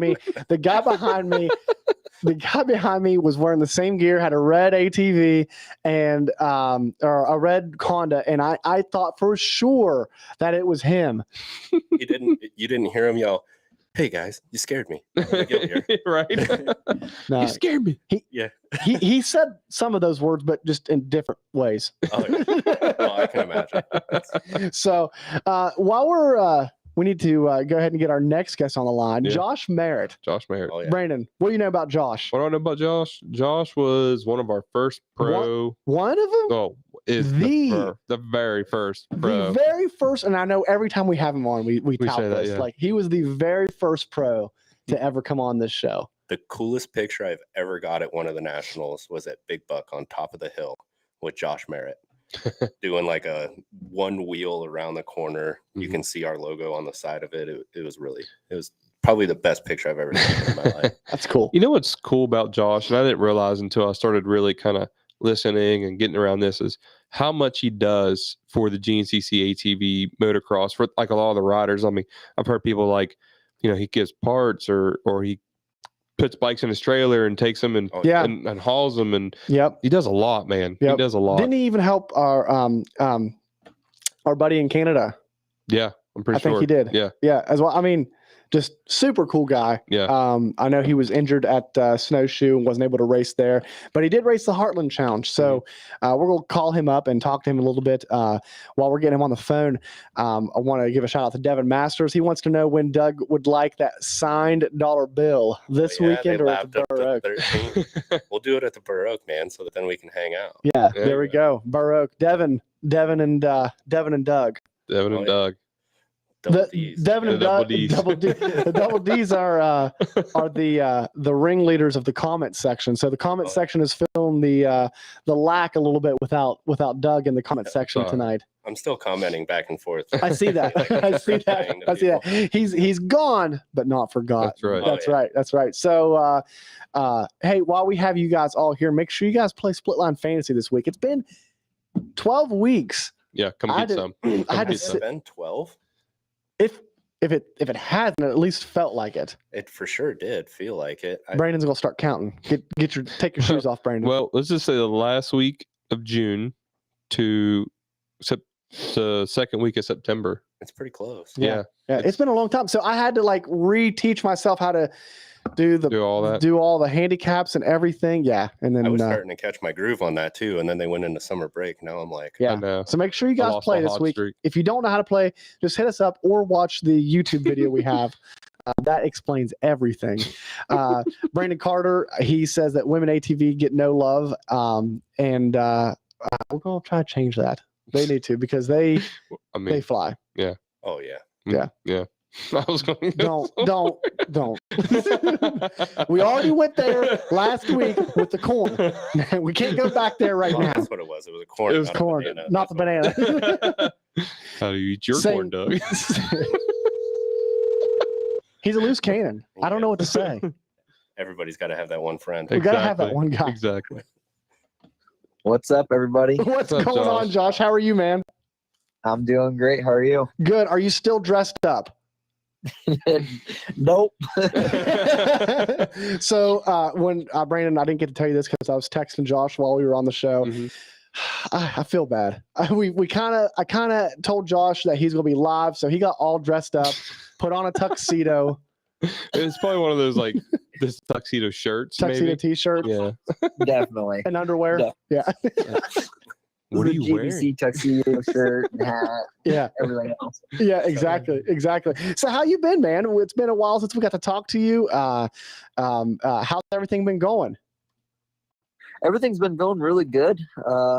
Having a strong recovery from my rep, and been really putting in the work the last weeks, getting ready for these last 4. Yeah, I mean, we went up to Snowshoe. We were up there, and we were ready to see a race, and then got the word that you were going to be sitting that one out. Kind of got a little bit of a backstory on what had happened, but for people that didn't know what happened, how did you end up getting hurt? I was at one of my local races, the A-Work Series, and it was about the first lap, and I was going through this one section behind Cole and Ronnie, and it was a little dusty, and I hit this rain rut, and I went flying over the four-wheeler and pretty much destroyed my pelvis and all the cartilage in between my legs, and I really couldn't walk for a couple of days, and went to the hospital, got all checked out, and they said, hey, it's going to just take time. Nothing's broken, and you're pretty much just going to have to gain your strength back. So did my resting. My girlfriend took care of me. I pretty much stayed upstairs for like a week in my house. Couldn't make it down the steps, but healed all up and then just started grinding again. Was the GNCC school at Snowshoe, was that tough to get through, or because I know that was about around the time that you were feeling all that pain? Yeah, you have no idea. You can ask. Well, if you ask Johnny Gallagher, Mark Notman, what was going through my mind that entire camp, I was like, at one point, I was like, I can't even sit on my four-wheeler. It hurts so much. To a couple minutes later, I'm racing. I don't care. I'm racing. I can do this. And so, thank God I did not race, because that rain on the start absolutely would have killed me. And I think I would have maybe down the mountain not back up it. Hey, speaking of the rain at the race, Brandon and I think Doug, you'd probably be in on this too. The beginning of that race with the rain coming in at the last second, I want to start a petition that we need the water truck every year to water that first turn because that made it that much better. I get Oh yeah, so that nervous was for the guys, absolutely.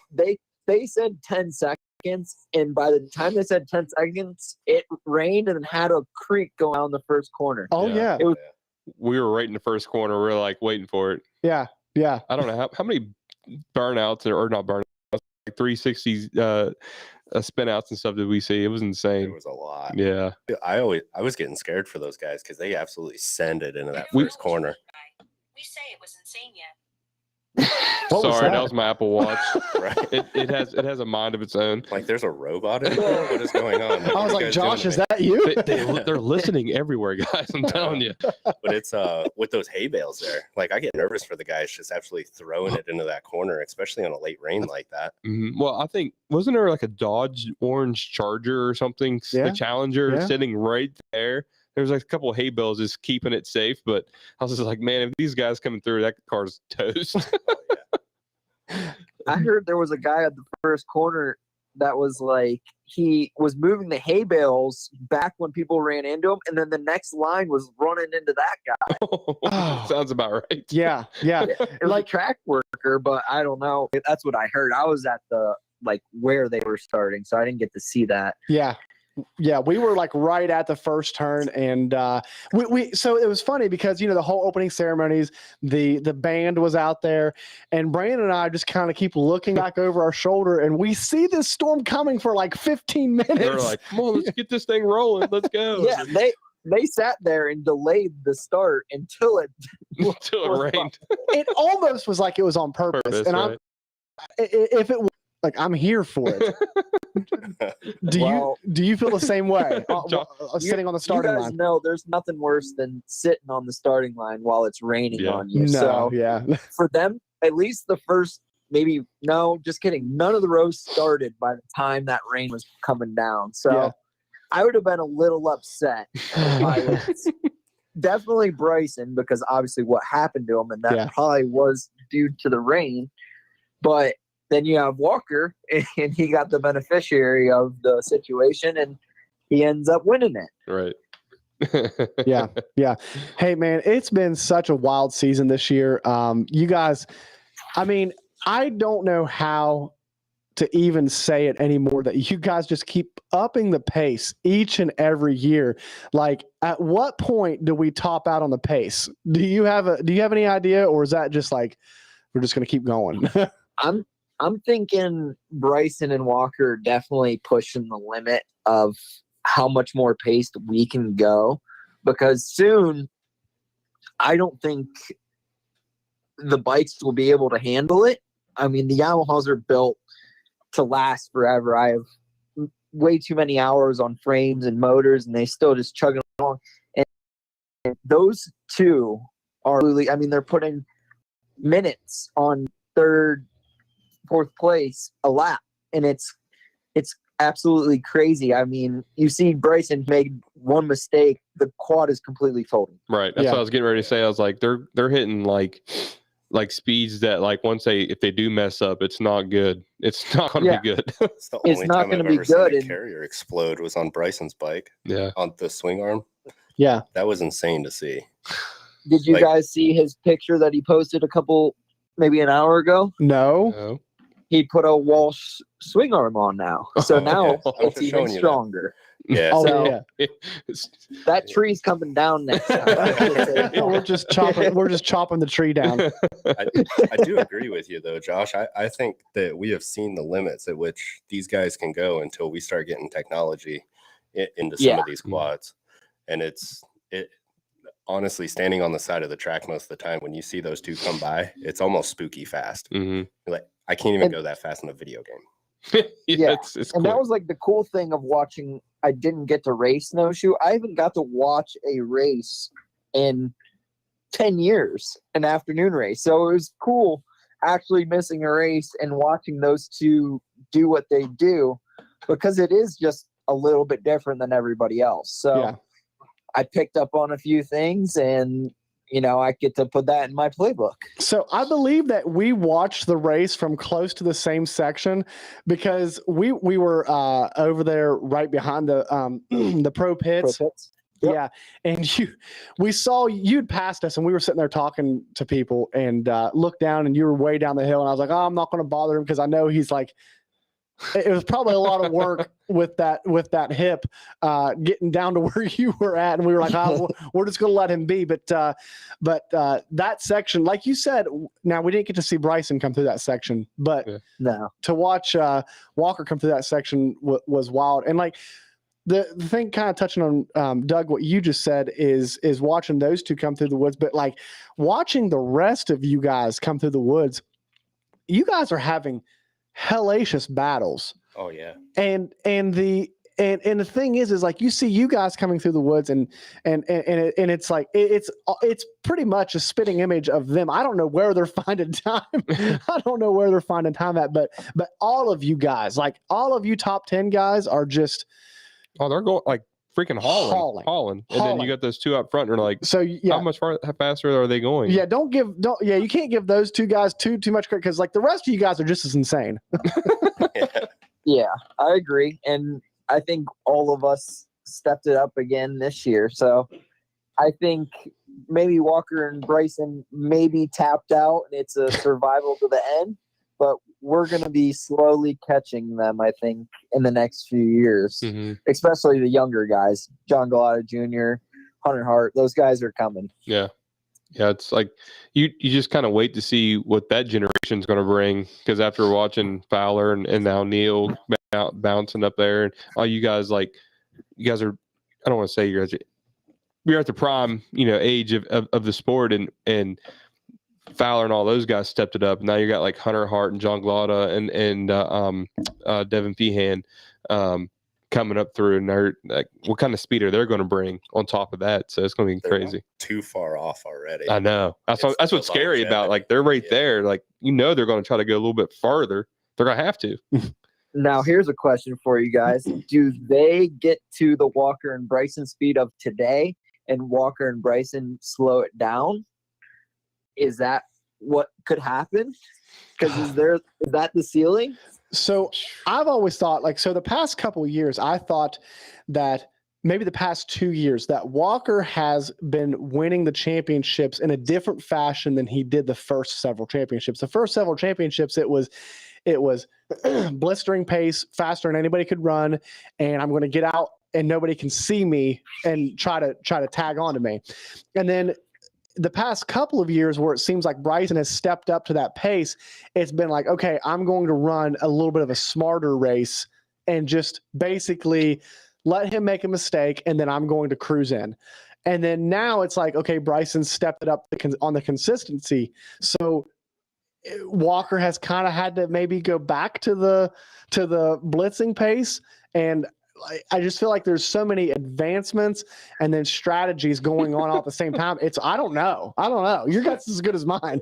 Watching those guys just from the beginning of the year to just before the break, though, you can see their line choices are dictated by how close they are to each other. Mm-hmm. They're either going to take a slightly riskier line that has the potential to be faster, or they'll be like Walker going up that hill a couple races ago where he found that nice little hot line and he just started railing that and making up a bunch of time. I honestly think that this is as fast as they're going to go. And they have both said that they are going too fast. Yeah. So I think that's important to keep in mind too. Like they understand how fast they are going. Yeah. What do you think, Josh? You think this is the limit, or do you think we got a little bit more left in the tank to give? Knowing Bryson and Walker, they have something else to give. And that will be their soul if something good. But Bryson is, I call him the Eli Tomac of ATV racing. Yeah. He is the beast of all beasts. He trains like nobody else. And I grew up with this guy, and just seeing him do what he does day in and day out, he's a machine. Just like I would say Tomac is. And the consistency has always killed him. And just imagine if Bryson Neal got a start. Oh my I don't gosh. think it's been third place off of a start or better.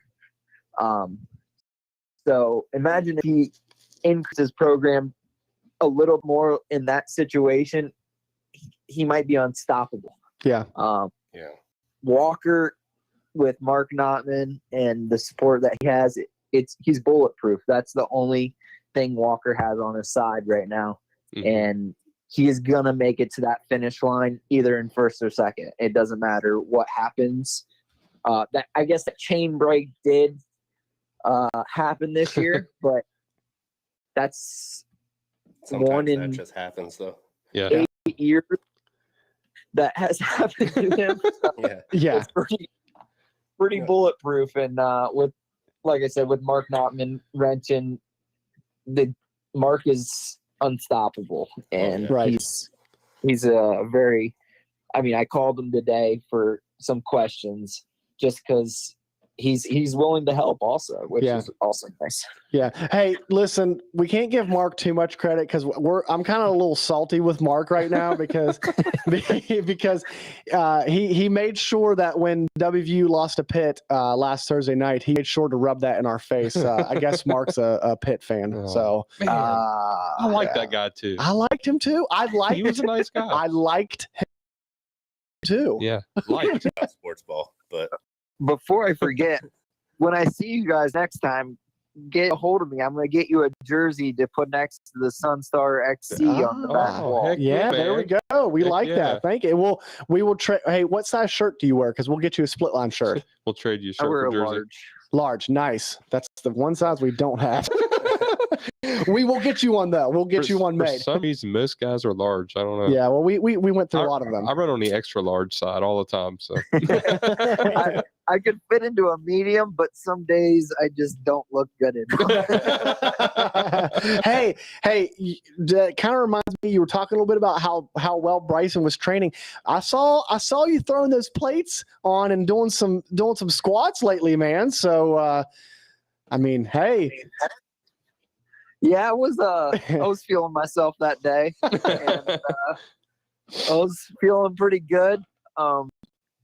Sadly, not many people know, but I raced another A-Works this past weekend and had another bad get off. Oh, you have to stop racing these mountain states.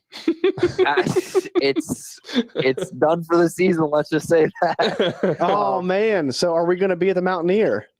I will be there. I'm healing up very quickly. I was about fourth gear pin, making the pass on Kevin Yoho for the lead, and came into a corner, and the bike just started flipping. The rear shock was broke, and the steering stem was all bent up. So, not sure what exactly happened. I thought I had the corner. I'm not sure if the shock broke in the corner, and that's what made me flip. But I couldn't have gone much faster. Let's just say that. And I'm just glad I walked away from this one. Helmet was broke. I started wearing a chest protector after my last wreck, so that I think helped me. My back was all scratched up, but the quad definitely landed on me and bruised me up a little bit here and there, and just kind of I've been actually training under Levi Cohn, which is training Junior and James Galata. mm-hmm. And he's been giving me some advice to get unsore, and I got my girlfriend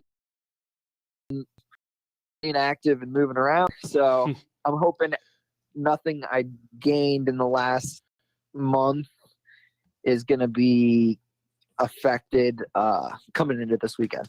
Right. So you are planning on racing. I am racing no good. matter what. Good. Well, we're glad you're safe, and we're glad that it sounds like the None of it. the blunt of it. So glad that, or if you took the blunt of it, glad that you are able to get and walk away from it. Speaking of broken quads, did you ever figure out what happened to your quad at the Heartland? Yes. I put it up on YouTube. Okay. On the engine part. Yeah. It was just the starter clutch. Mm. Oh man. So it's pretty. I don't understand how that happens, but it did my stint, and I go to turn it off, and the thing was not gonna start back up. Yeah. And the fact that I probably ran 2 laps with a broken swing arm, it was also crazy because I came in and I was like, Matt, my chain's super loose. I felt it slapping going down one of the long straights. So he pitted me and tightened it up. He's like, hey, switch quads. Well, I missed the pits the next lap, and I had to do a whole nother lap. And that thing must have been just ready to break because when I pulled it out, it was in 4 or 5 pieces, like right next to the sprocket. Oh, jeez. Yeah, I can't believe. I mean, I knew the quad was going to make 3 hours, and that's all I needed to put on it because Hunter and Junior were supposed to do most of it. So we got the W. I was still, that was my first ride back, pretty much, my first race back from my injury. So I was like, guys, I want to win. I know you guys are in shape. I'm going to let you guys do more of the race.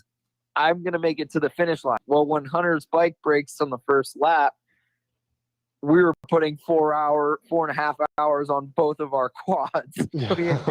So I was like, well, let's hope it can make an extra hour. And it made it an extra 45 minutes. That's all she had. Oh man. Yeah, you guys had some bike troubles for sure. For sure. I mean, holding that number 1 plate was heavy this year, huh? Oh, it was very heavy, and we all felt the pressure, especially with you have Walker Fowler putting in 2 hours since. The dude's an animal. Of course he was. He literally did it. We were like, all right, he's probably gonna stop like at an hour. Well, he kept going, and we're like, okay. And then I was like, I'm gonna go out now because Hunter went out for a lap, broke, and then Junior did an hour and a half, and Walker just kept going after an hour and a half. I was like, holy crap. And then Johnny finally went out, and I made up all the time I needed and got by him with a lucky pass. And I was like, all right, now the boys just have to, control it. Because Junior was actually running 3 to 5 second faster lap times than Walker, which was, if the kid put in the work this break, I think he'll be a contender with the Bryson and Walker show. Mm-hmm. But we'll see what he did. Yeah. We'll see. When you get into those GNCC races and those 2 like bloods in the water, you never know. You never know what they push themselves to. It's almost kind of like a Sexton and Eli Tomac type of thing. Mm-hmm. Oh, definitely. And you can ask anybody that's ever rode with Walker. Riding Walker and GNCC Walker are 2 different people. I can go to Walker's house and he'll give me a 30-second gap on an hour and he won't catch me. But when he's putting 30 seconds a lap to a minute on me every lap at a GNCC, it's just like, okay, come on, guys. So, and do you feel like when you're like riding, do you feel like you're about the same pace as your racing pace? Yes. Mm-hmm. And even Landon Wolf back in the day used to say I'm a really good practicer, and I had really good practice speed. But I think my practice speed is very close to my race speed, and I need to find that extra gear. Yeah. So I mean, okay. So that kind of leads me into the question. We talked about the potential for the ATVs as a whole, like how much more can we push it? Where are you personally at? How do you feel like you are at your ceiling speed, or do you feel like you have more that you can get out there? I definitely think I have more to give. Mm-hmm. I hopefully have some things in the works for next year to get me to where I want to be. This year, I'm not gonna beat around the bush. I haven't been putting in as much work as when I was number 8, becoming number 6. I think some of the finishes really got me down at the beginning of this year, and I lost a lot of motivation. And I think coming into these last 4 and actually getting hurt was like a eye opener for me. It's like, hey, you need to either go all in or you got to be done because this is what's happening. Like, and this whole wreck last weekend kind of looked like another wake up call. Like, hey, you're doing everything right, but shit's still gonna happen if you're not on top of it. Mhm. So it was just like that first wreck was the wake up call. Like, get your shit and get to work because I'm not ready to be done. I think I still have more to give. Right. Right. And you usually take something like that maybe to like, because I don't know how many times like me personally, I mean, I don't do it as a pro or anything. It's like riding. I'm like, man, I don't know. Do I really want to race anymore or ride anymore? And then I take like a couple weeks off and I see something like, oh, no, I still want to keep doing this. And I'm sure, you know, with Mr. Fowler, was it 7-time champion, 6-time champion, 7-time champion? Something like that. Something like that. When you're going up against that every year, it has to be like soul crushing. You know what I mean? Because you probably won a lot of races up until you got into the XC1 class, and it's been Mr. Walker Fowler for the last 7 years. It's like, how do I beat this guy? You know what I mean? Well, the funny thing is I grew up with Walker, so he's actually always been beating me since I was on a youth quad. Oh man, So I've been trying to figure it out for a long time. 20 years. I'm 29 now, and he's 30. So I've beat him straight up. I have counted, and I don't let him forget about it. I've beat him straight up 3 times without him breaking. Wow. So that's a rough a rough life because the quad, I've been A, B, C, all the way up to A class, and then dirt bike I restarted over and I was doing good in C class, and then I moved to B class, and I'm like, I'm never winning a B class moto ever. By ever. B class moto, you mean A class, right? Right, whatever, but like I'm like, well, I'm never getting a trophy ever again. Like this is the end of it. Oh yeah. yeah, I completely understand that. So it's like I understand where you're coming from, like trying to find that extra motivation or drive, and because if you don't kind of see a reward from it, it's like, why do I keep doing this? You know what I mean? Over and over again. Yeah, and you learn. It's crazy when you get into that pro class. I mean, you come off of a high coming from pro-am thing, like you're normally top 3 or 4, moving up to pro, and you're battling for 8th. It's super hard to be motivated knowing, holy crap, I'm riding as hard as I can and I'm battling with some of the best guys in the world and I'm getting 8th place. Mm-hmm. Yeah. Like, that's hard to stay motivated in the week. And over all the years, you do realize, like, hey, you're still 8th. Like, that's pretty freaking good. Yeah. Like, you tell your buddies and you're like, oh, you got 8th again? Oh, that's good. Good job, man. And it, like, nobody actually knows, like, Sure, the first 2 are on a different right. Your first 2 are on a different planet, and you're pretty much in like 5th. Yeah. No, exactly. I mean, and at that point in time, like 8th, like Doug, I think you just said, like, you're the 8th best ATV rider in the world right now. I mean, yes, Right. that is a hell of an accomplishment. Yeah. Because I mean, you guys are like, so we can relate to like what you're saying, but in a much, smaller, lower, slower pace. Because like kind of what I think of is like, going from a local series where I felt like I was, pretty quick and able to keep up with a lot of the fast guys. And then what I noticed was when even going into like a GNCC class, like for me, like once you pass somebody, it's like they don't go anywhere. They're right there the whole time. No. You know what I mean? Because like at a local, it was always like, all right, I passed this guy. He's going to quit. I can let off for a minute. But like, I'm sure it's even that 1,000 times more amplified for you guys. Like, first of all, I don't even know how you guys make passes going the speeds you're going. And then second of all, like how you guys maintain what you guys do the speed and the intensity throughout the 2 hours. Yeah, and I'll tell you somebody that's really good at that. He's getting older, but Chris Borge, I've been battling with him a lot this year. And just when I make a pass on him or if he lets me by, he is the absolute best at following. So He made a career out of it. yes, he can, make his lap time probably 3 minutes faster by just letting you by and following you rather than him trying to stay out front and you push him.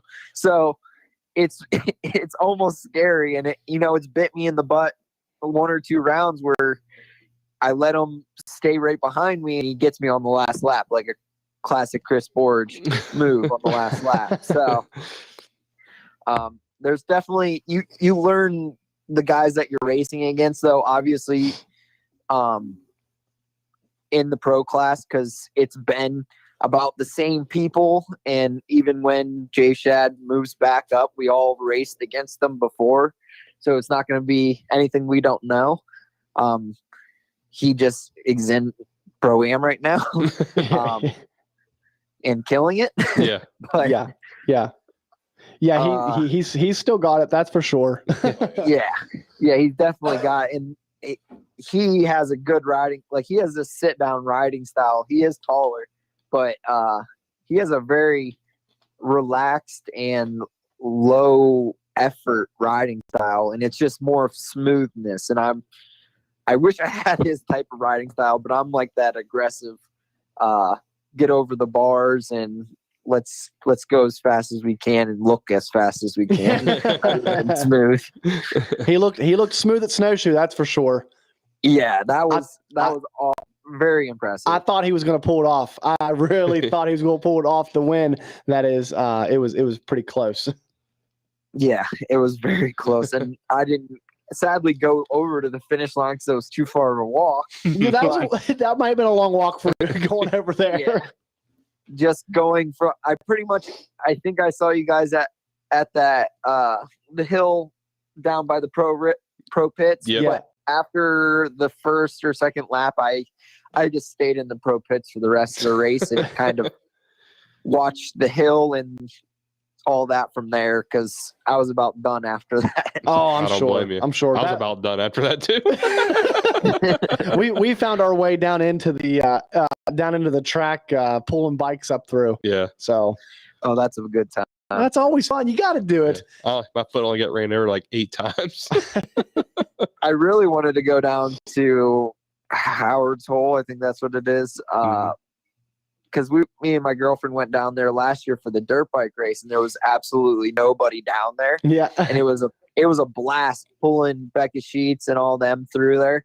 And I wanted to show her what the ATV guys pull down through there, and just watching the videos, I would have been stomped on and drowned in that mud hole if I would have went down there injured. So I'm glad I didn't. Oh man, but if you'd have went down there, you'd have been looked at like, oh look, there's Josh Merritt. He's like a walking, hero coming through. He would have already had a 6-pack in his hand, and yeah, you've been offered anything and everything down there. Yeah, split line mud flea towel too. Oh, yeah. That's right. Yeah, you'd had to have went down with one of our flea rags. I would have brought it. Yeah, yeah. We wouldn't have made it back home though. No, we were joking. We said we should have put our address on there so that when the cleanup crew came through, they could send it back. They could have sent it back to us. Yeah, because we handed out about 230 of them. Something like that. Went down there. Yeah, so. That's awesome. Oh yeah, it was fun. It was fun. And one thing we were talking about before you came on the show was there's not many people that like embody the GNCC community and family the way that you do. And like just talking about going down there as a fan to watch and everything and going out on the track during your race that you should have been in to watch.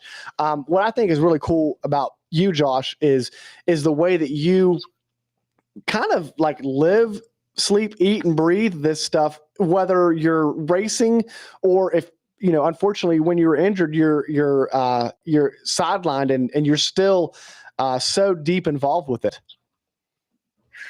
Well, you guys are bringing a tear to my eye. No, I appreciate the kind words, though. It's been a very long process, and it's my life. I love it, and just growing up around it, and with Johnny Gallagher being kind of like my mentor. He obviously is my role model, and he has made it in the GNCC world. And I'm kind of trying to take my footsteps like him and see if I can be in it for the long haul. I don't know about going until his age in the pro class, but kudos to him. He did, and very, very impressive career, knowing that this is his last year in pro.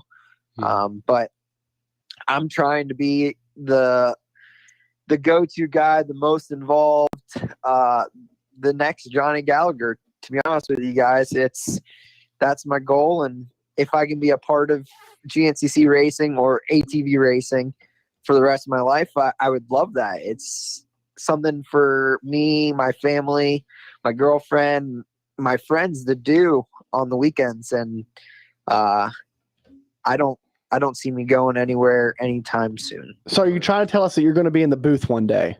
Is that what you're saying?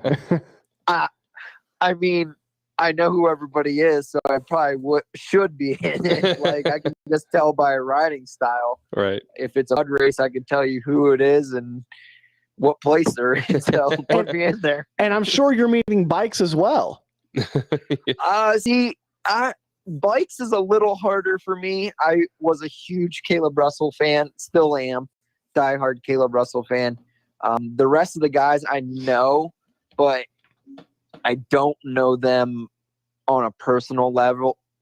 I kind of know Stu. I kind of know Ben Kelly just because of Caleb, and Craig was down at the Caleb Russell Ranch this winter.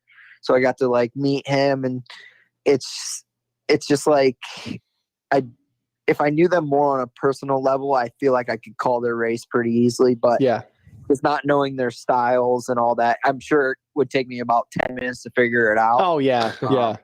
But if you're gonna last as long as Johnny G, there's plenty of time to get to know. yeah. There'll be a You got bunch that right. of new guys coming through. Yeah, so basically what I think Doug is saying, focus on the 65s. Yeah.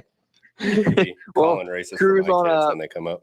Cruise on an E50, so I think I got a while till another Russell there is for me to cheer on. Yeah. Hey, it'll be here before you know it, man. I swear. Yeah. Oh, shoot. Yeah, that's awesome. I don't know if he was listening to the show before, but I didn't realize you help out in the pits. I think I was at the John Penton, I think I was walking by and I heard like, yeah, Josh is going to grab and take my quad. He's going to put it in a trailer and take this and take that. And it's insane how much you do. Yeah. And then like Brandon, we were talking before as well, like I think you also helped Gabriel Nod before too. I mean, that's a guy from out of the country even. It's the Canadian Walker Fowler, isn't it? Yeah, it is. Yeah. Yeah, me and Gabriel are pretty good friends. Hopefully, when we go back over to France to race, he'll be coming over so he can translate for us.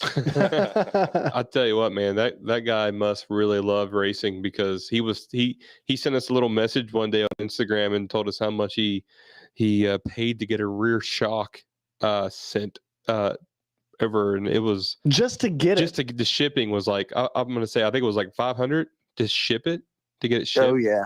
I'm like, dude, like that's insane. Don't forget the duty and fee receipt that shows up like 2 months later. The what?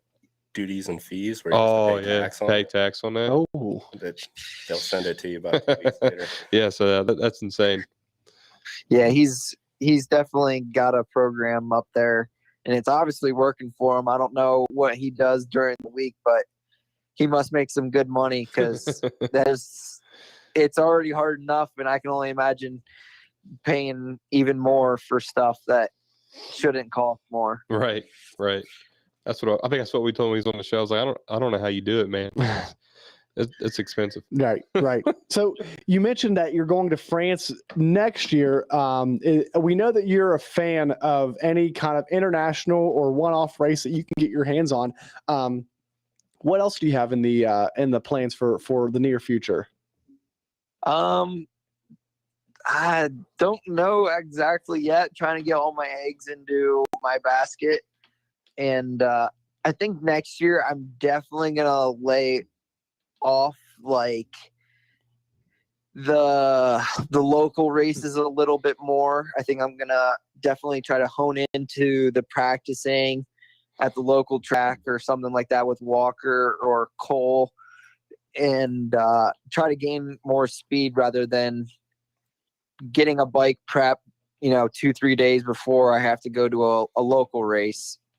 And I think that's truly hurting me and my program. I'm just trying to really, like Walker Fowler, go fast 13 times a year. So I'm doing the Action Off-Road Camp. I don't care where it is or what day it's on. I'll be there. And if the Heartland Challenge is going on, as long as my two teammates and Action Off-Road wants me to be there and GBC wants me to be there, I will be there. Other than that, I don't have really anything spectacular going on. I do have a chance to go out west after Ironman. So did you get an invite for that, for the Havoc? I didn't get the invite for the special $10,000 purse race that I know of. I was with Corey Ellis and BC, which are pretty much putting it on, or help putting it on. And they said I could go, but I don't know if that was like my invitation or what. But it sounds pretty cool, and it sounds like they're going to have a whole big party in Vegas.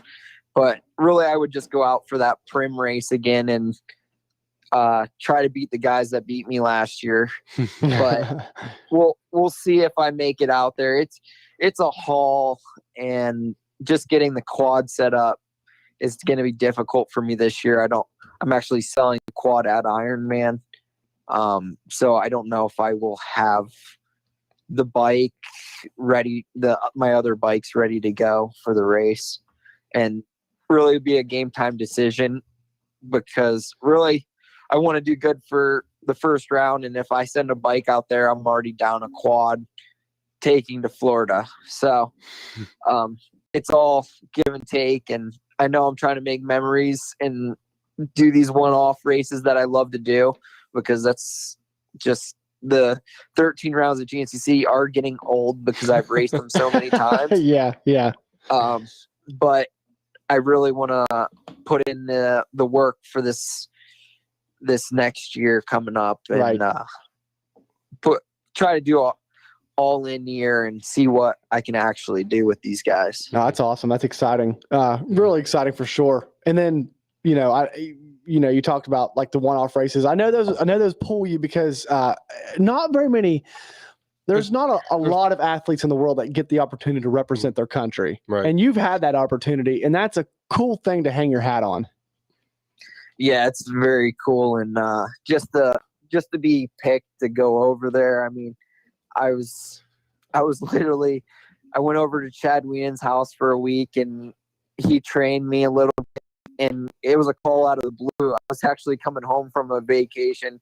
He's like, "Hey, you know how you told me you wanted to come train with me?" He's like, "Come stay with me for a week. You don't have to pay for anything. Just bring all your stuff and just come ride." So I rode with him for a week. And then I knew like a few months later, it was like getting around that time where they announce or they're going to start going over to PDV. And I'm not going to lie, I was sitting in my chair playing Xbox, and about 10 o'clock rolls around, and I'm getting a phone call from Chad Wien, and he's like, "Hey, you want to go overseas and race PDV with Patrick and Paolo?" And I've never met Patrick and Paolo, but they're my Italian teammates. And I was like, yes. He's like, well, don't like just jump into it. He's like, check with work, make sure you can go, and make sure you can get your passport.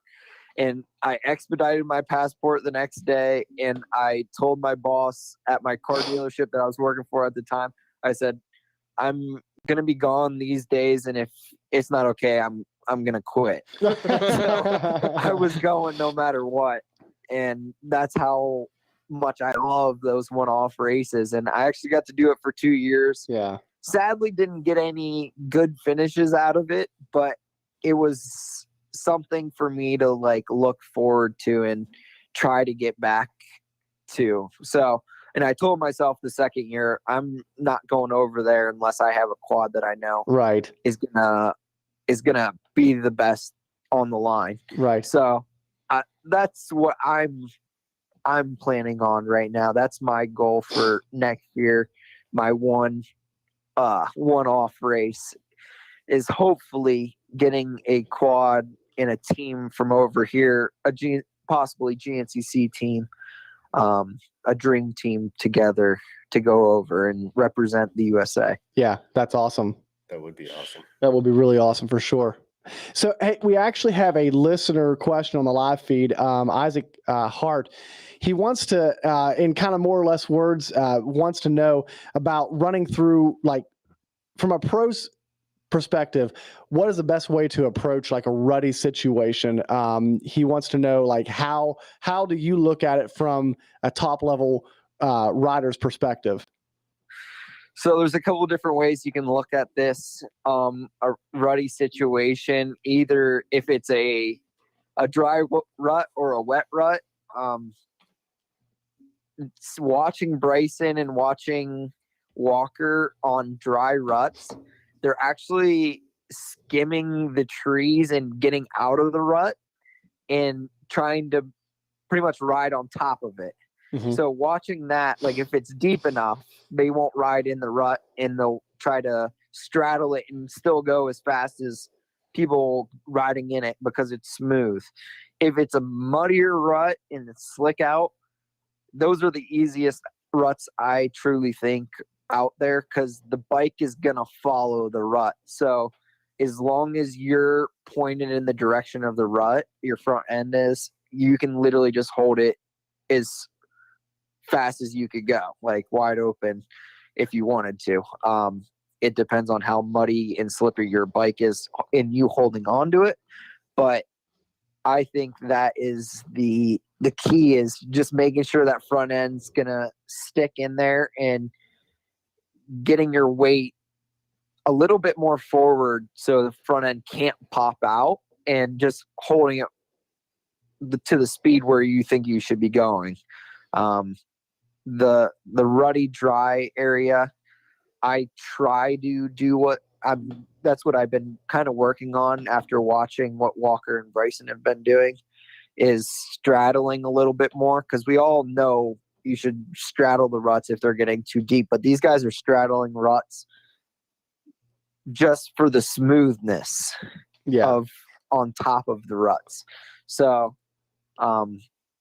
yeah, that's pretty much, I hope I answered the right question. I was taking notes as well, but honestly, when you talk about those dry ruts, that's where it seems like it could start to get sketchy. Yeah, and that's where it is sketchy, because if you watch, I mean, even on Racer TV, these guys are coming an inch from the tree on the left and the tree on the right, just so they don't have to go into the roots and the rocks and the ruts and all that kind of stuff. Yeah. And it's not anything that none of us don't know.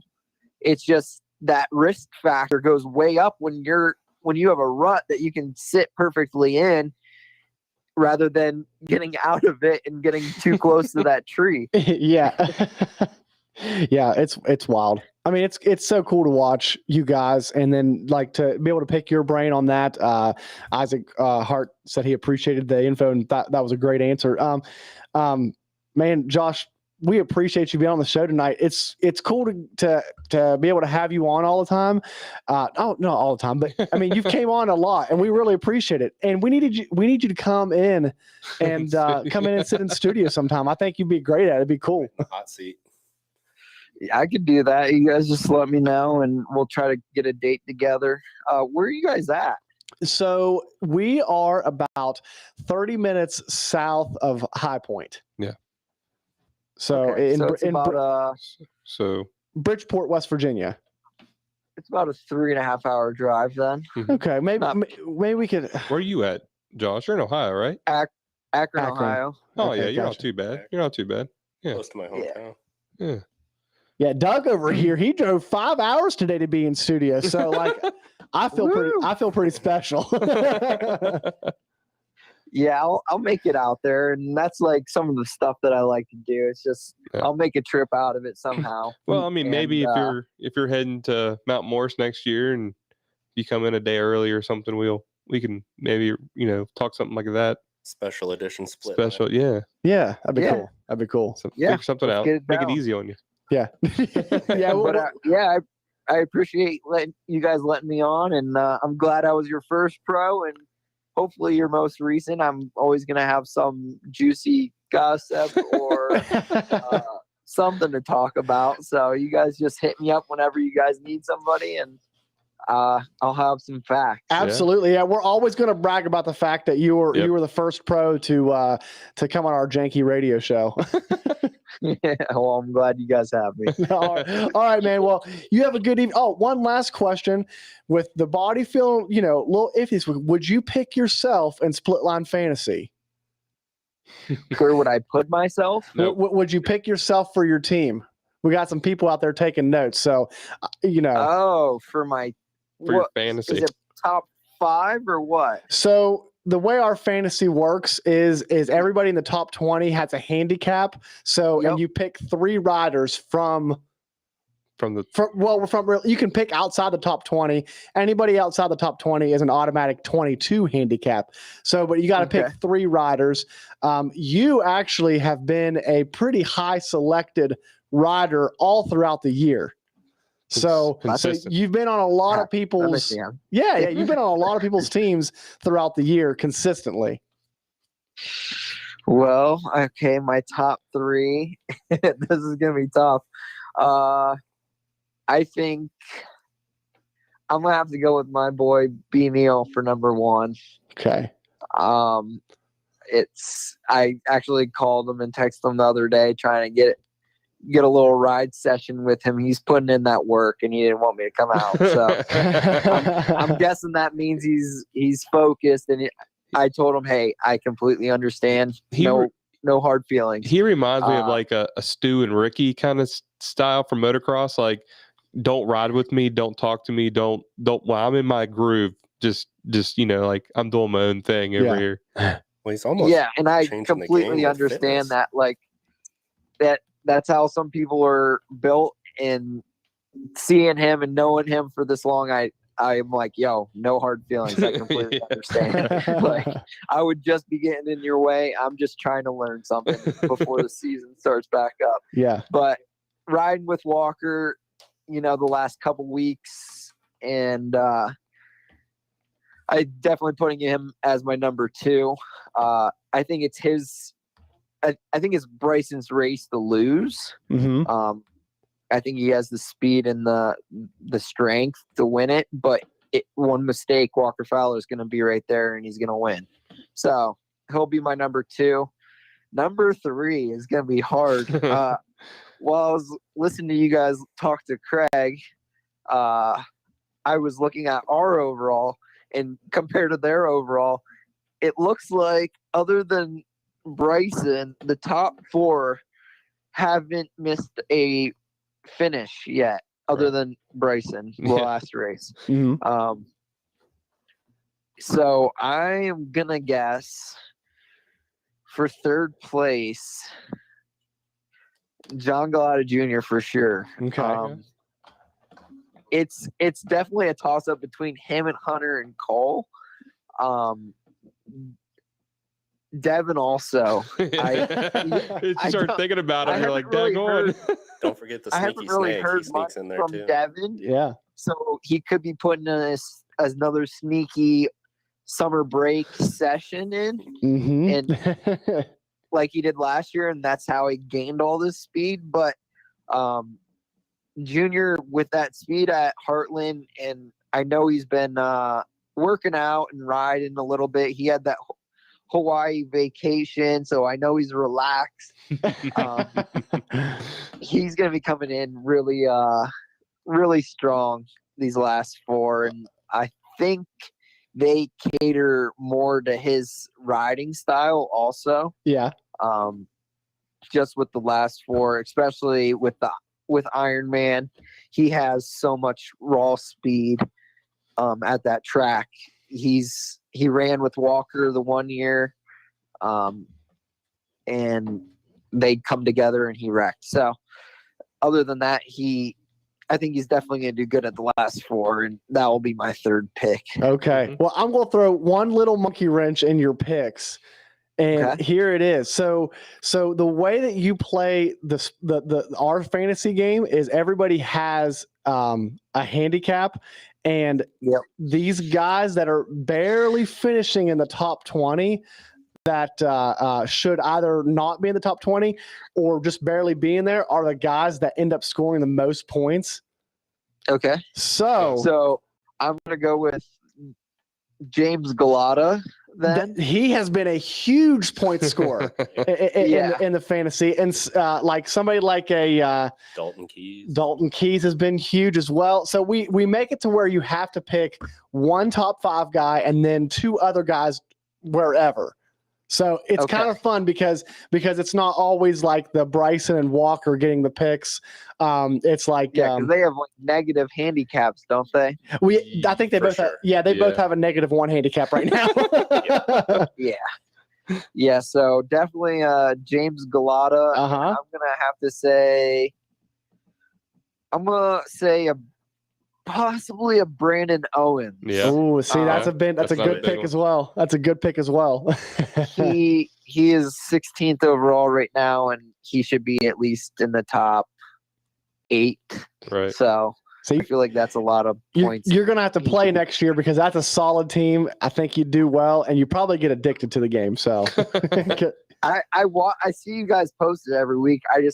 I literally don't know if it's because I would just pick myself every week is why I don't play, or it makes me feel weird not picking myself every week. yeah. I wish we can make rules where you can't pick the same rider every week because that would make it fun. Yeah. But Yeah. Like no back-to-back. Yeah, Yeah, no no back-to-back back-to-backs. riders. That way, then you'd only be allowed to pick Every other yourself week. like once a month. Yeah.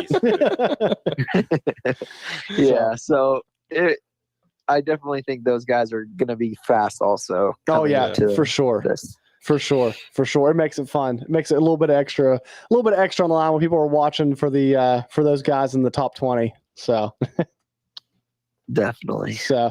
all right, Josh, man, we appreciate your time tonight, and we'll meet up with you and do that t-shirt jersey exchange here at the next couple rounds when we see you. Right. Keep the All right, YouTube sounds good. videos coming too. Yeah, yes, absolutely. For those of you that don't know, make sure you follow Josh on all the social media and YouTube. He's been pumping out the awesome YouTube videos lately. Especially those quad cleaning videos. Yeah, that's a TikTok. Yeah. Those are TikTok Yeah, videos too. My TikToks blow up when I clean quads. I see every other pro cleaning a quad on TikTok. Man, you're gonna have to teach us. You're gonna have to teach us the TikTok ways. Like I don't understand how to get the followers. even. You guys Clean are. quads and dance, man. It's- That's all TikTok. It's literally it's kind of crazy. Like people think so far into it and make this cool, like almost a YouTube cinematic video, but literally it's the most simplest things that go viral. Okay. I literally put a video of me grooving my tire. I did 3 lugs, and I literally took a breath during one of those lugs, and people were like, "Oh my gosh, did you hear him moan?" I I got Wait, what side of TikTok are you on? right. TikTok That's what I'm after dark. saying. I got 6.9 million views and like Jesus. 40. Just from you 1,000 moaning likes. at tires. Like I took a breath. I didn't even like. I don't understand where they come up with this stuff, but it's so funny. And Okay. like, I take it as a not as serious social media, so I kind of talk trash to the people that talk to me. So pretty funny. Well, we're gonna put Doug on the bear and do a TikTok video right after this. So. Oh, just kidding. That was a Instagram reel. Oh, okay. okay. Instagram My reel. TikTok reel of the same thing got 42,000 Oh. views. Oh, no, You yeah, know, not too no big shabby. deal. Yeah. No Yeah. big deal. Yeah. Doug's going on the bear right after the show, and we're gonna make a video. And of he's it. gonna moan. It's so easy. It's so weird. It's the simplest things that get the views, and it's also like the longer videos get views, which is weird. Not shorter. Oh, okay. Brandon's dying right now. I don't think Josh heard me, but What do you say? I said he was saying that Doug needed to get on the bear. I said, yeah, but he's got to moan to get the views. That'll work. You'll get some guys on there be like, "Did you guys hear him moan? What a loser!" I'm all right with that. All right, Josh. Before this goes any more sideways, we'll let you go, man. We appreciate it. We appreciate your time tonight, and we'll see you at the races, man. All right, see you guys. All right, later, buddy. Thanks, man. Josh Merritt, guys. Josh Merritt. One of the coolest guys in sport, Yeah. to be honest. Mhm. Like, Yeah. super cool guy. Love having him on. Always just such a fluid conversation, just like hanging out with a dude. The knowledge. I like the knowledge. The knowledge, the passion of the sport. Mhm. It's awesome. And he's going to teach us how to make some TikTok videos. I know nothing about TikTok. Listen, my wife will scan through I don't even know how to get on TikTok. This guy sends me stuff all the time. I'm like, what are you on TikTok all the time? What's going on? Yeah. Yeah, for sure.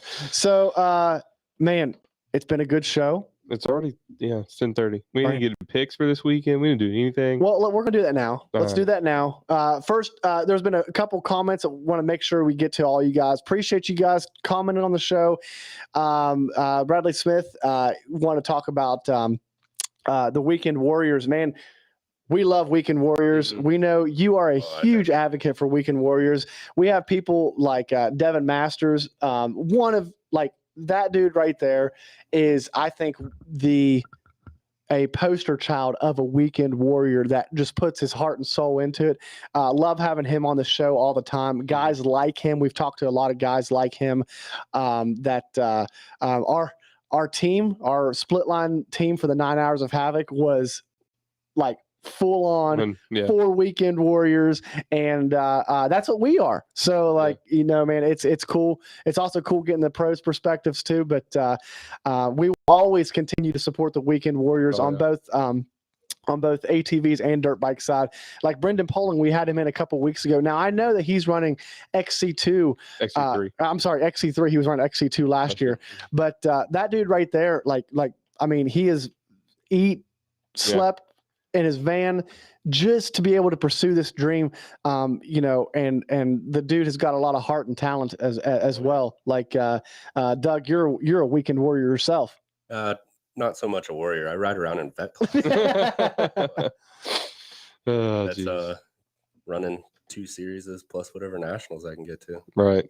Yeah. Not many weekends off in between. No. February and November. No, Racing can get kind of out of control sometimes. it sure can. You told me between, what was it, February and November, you have what? Something like 3 weekends off a year.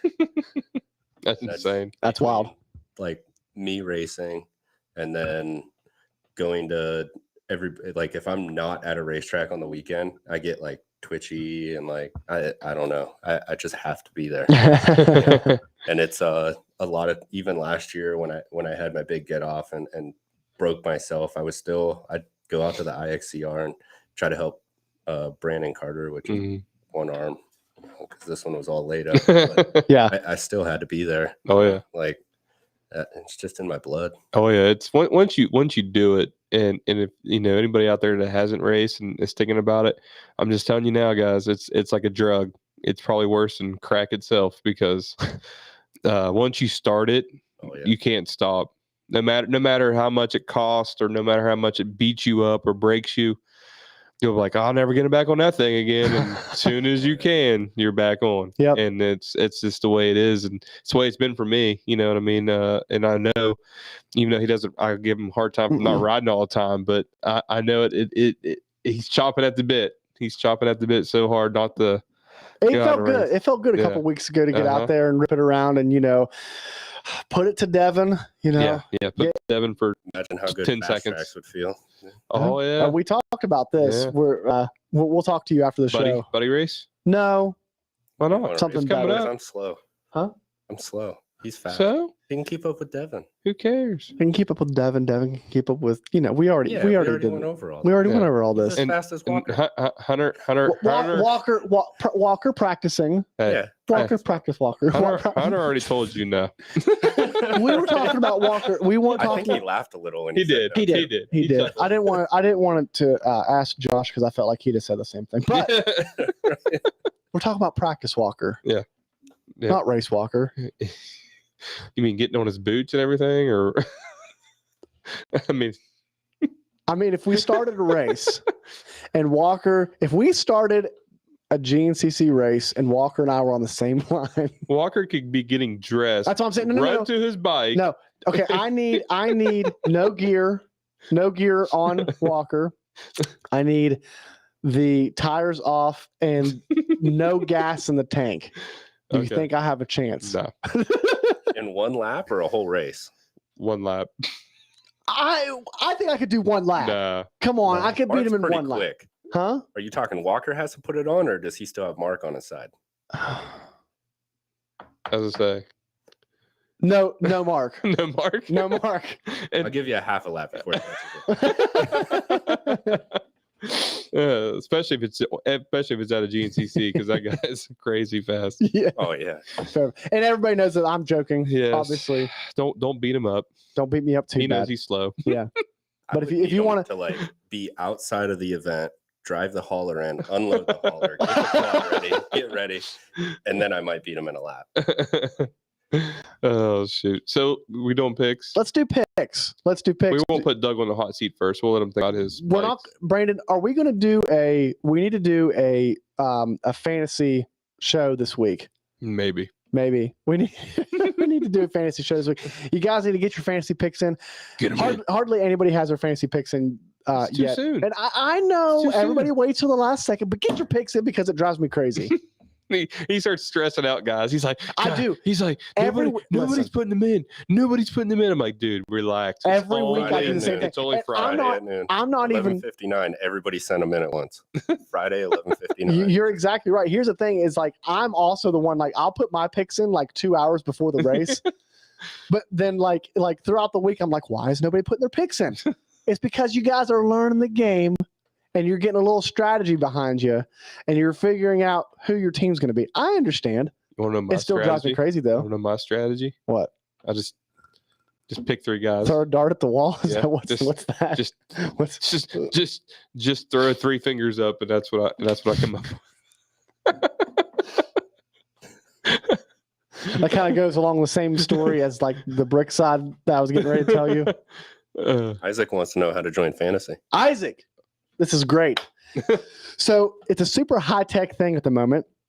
What you need to do is you need to look at our Instagram page or our Facebook, and it will show we have a post that shows the handicaps, and it will state the rules on there. You need to pick 3 ATV riders, 3 dirt bike riders. 1 rider of each ATV and dirt bike has to be in the top 5. The other 2 can be anywhere. They don't even have to be in the top 20. They don't have to be a pro. They can be a Don't have to be a B-class pro. rider. Could be B-class rider. But if they finish in the top 20, they will score points based off their handicap. Outside the top 20 is an automatic 22 handicap.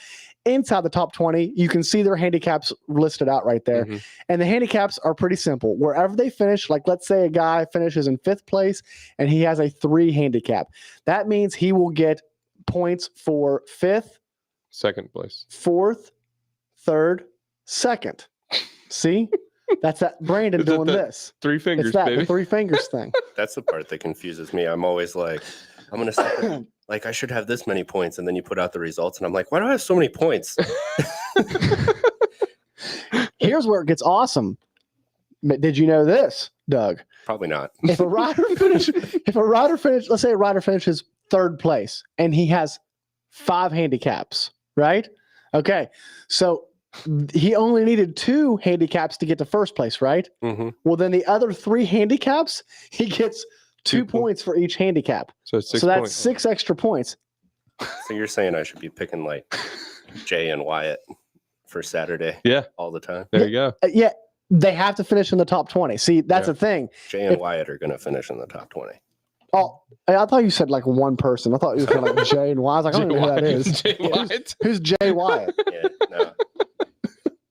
Yeah, Oh, yeah. shit. So that's how you play. Oh, and then to enter your team, That's what he the most important part, to enter your team, all you got to do is send those 6 riders to our Instagram. Yeah. Send them in a message to our Instagram. I will do everything else. Brandon and I, we will put them in the computer system that we have running for it, and then we will accumulate points, and we will post the scores the next week. What's the prize this weekend? Are we doing a Sunstar Sure. giveaway? I mean, I think we have some. Sunstar Chain and Sprocket. There we go. Winner. That's the prize. The winner Winner get the Sun. of both ATV and bikes. Yep. Exactly right. And another thing we need to give away. We'll be giving away other What are we things. giving away? We're going to give away everything. We'll figure it out. I mean, your underwear. I mean, what else are you going to give up? Maybe we'll give away my underwear. So no, but that's how you join. Just huh? Do we get bye weeks? No, No. I can't figure that out. That's a lot of figuring because if everybody wants to drop their lowest score, then I have to go back and figure. Hell no, we ain't dropping nothing. That would be the only week when you're giving away your underwear that I actually beat Wouldn't Brandon. play. and Oh, win okay. a prize. I see. Yeah. So yeah, just send us your team in Instagram Messenger or Facebook Messenger, and then just say like, hey, this is for round 11. Is it 11? Round 11 GNCC Fantasy. Here's my 3 bike riders. Here's my 3 ATV riders, and that's it. That's all you got to do. Next year there'll be a website. Yes. Hopefully, we've been talking it up. We've been talking it up. Hopefully, we can back our words up and do it. Mhm. But for right now, Brandon, let's go ahead and pick our winners The winners. and Our top close losers. Yeah. For the weekend at the Let's go bikes. GNC. Let's go bikes. Let's go bikes. Let's go bikes. All right. So I'll go ahead and start. I'll let Doug. We'll go around the table here. Give Doug some time to think about his over Okay. there. Don't want to I've put him been on. thinking about it for the 5-hour ride here. He's like, come on. No. Yeah. All right. We can get exit song. Yeah. Good exit song. Yeah. So see, since Strang's out, Mhm. Bollinger's out. Mm-hmm. Sounds like Kelly's going to be out. Mhm. So Sounds to me like there's gonna be a lot of high scoring points for fantasy, but that's neither here nor there. Go ahead. I'm going to go Stu Baylor for the win, Jordan Ashburn second, Craig DeLong third. Okay, that's good picks. I'm going to go Ricky Russell for the win. Okay. I'm going to go Stu Baylor second, Mm-hmm. and I'm going to go Craig DeLong third. Okay. You're putting Jordan Ashburn to Diesel off the top steps. Has he even been off the top steps all year? He's going to finish. He's going to finish fourth. I mean, he just has to be consistent to win the championship. no take If that's the case, he can top 5 it all the way home, right? Yeah. I mean, Right? that's his goal. I mean, I'm sure he has that's not his I'm goal. sure he has a race win bonus he'd like to have every week to feed his family. You know what I mean? Championship bonus pays really well too. I'm sure. Doug, what's your picks? I was going to go. Ashburn's probably going to take it. The win? Yeah. Okay. DeLong second, Russell third. Okay. Yeah. The Baylor. I'm telling you. DeLong in second. I like it. Yeah. I have faith in him, man. I like Craig. Oh, I like Craig's a Craig, too. great dude, man. Love Craig. We can't buy him at Baroque last year, and I had a great time. Mhm. He was such a nice dude to Yeah. us the whole time. Mhm. Yeah. Very nice guy. Did you guys catch Stu's last Instagram video with the? Yeah. Yes. That was. I was sending it to I sent it to you guys on Instagram too. So I think was I'm waiting logged for out an of our email to work. Instagram. Oh, I need to. Yeah. I thought I was fired. It made me change the password. I don't know why. I thought I was fired. I changed the password. I'll tell you the password. It's almost the same as the last password. Is it? Just a I don't know little what to lie. You just and I just face it. Yeah. You know what I mean? Yeah. Face it. Oh, TikTok. geez. It's 10:41. It's 10:41. We gotta go. It's getting okay. ATVs, go. All right, Doug, you can go first. Okay. Let me go back real quick. He's like, shit. Right. So I'm gonna go Loose. So email. loose. It's 10:41. It's like after dark. Right. Sorry. Talk Go about ahead. loose. B-Nail in first, Fowler in second, and I like Galata in third. Okay. What's your picks? Walker, Bryson, Hart. Okay. I like it. That's solid. I like it. I'm gonna go. What's your picks, Brandon? TikTok videoing. Adam McGill takes first place again at the Mountaineer. Oh! What do you think about that? The Gator back on top. Gator back on top. 2 years ago. 2 years ago, I called this. He called this 2 years ago. 2 years ago, I called this. What's your picks, Brandon? TikTok video. Oh, geez. McGill takes first place again. Yep. So Sorry. McGill takes it with Fowler and Devin Feehan. So where's B Neal end up? I'm hoping I'm wrong, but Don't. it's the Mountaineer Don't. is like Don't. snowshoe. That's all I'm saying. It's a mini snowshoe. And I don't know. I just don't know.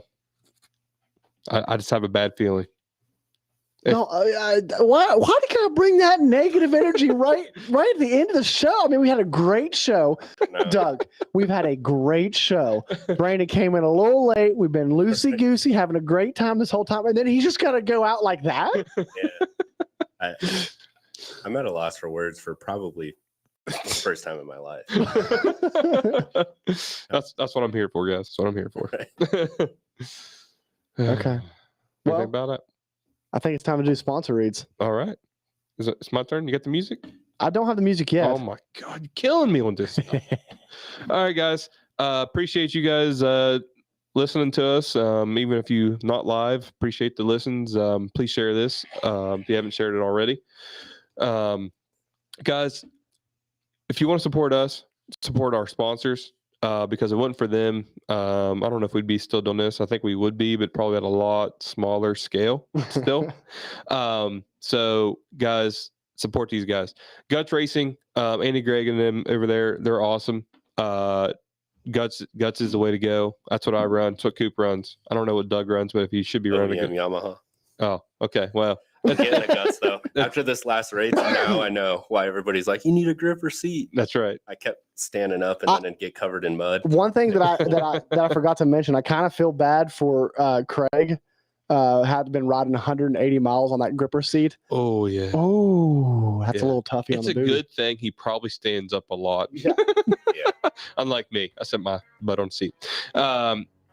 Sunstar Chain and Sprockets. That's He's in the house. Oh yeah.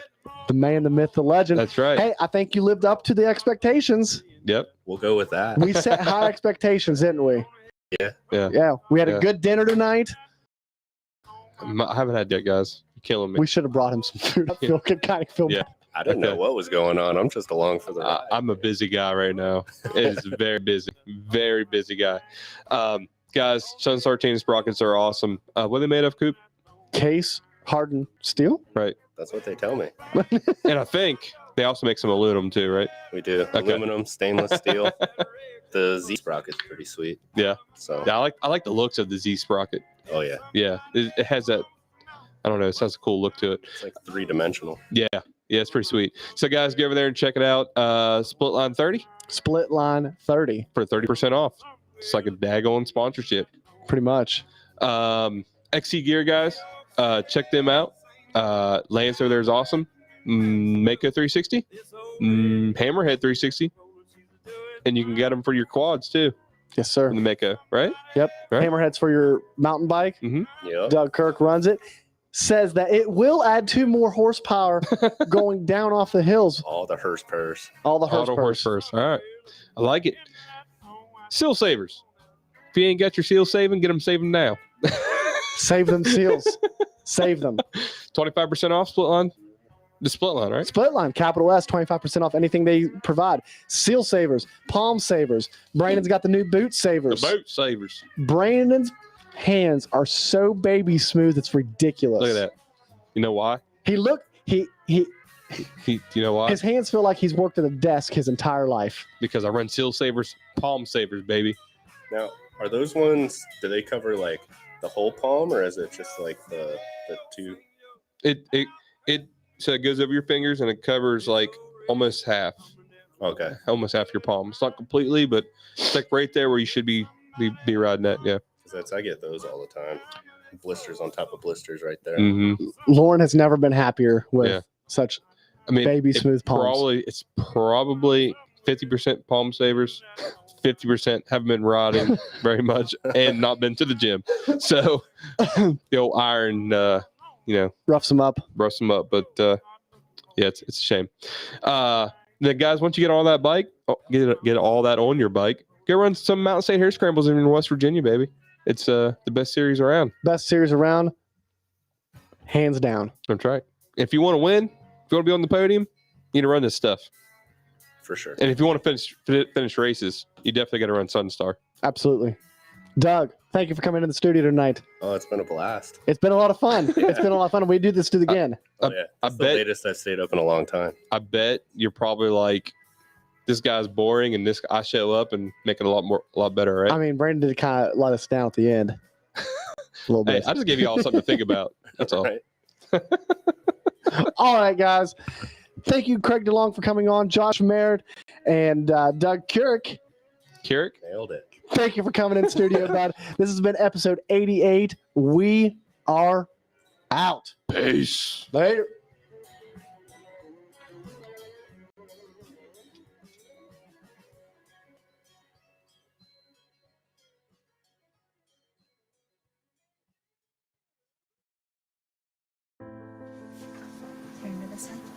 When we first arrived at St. Jude, it was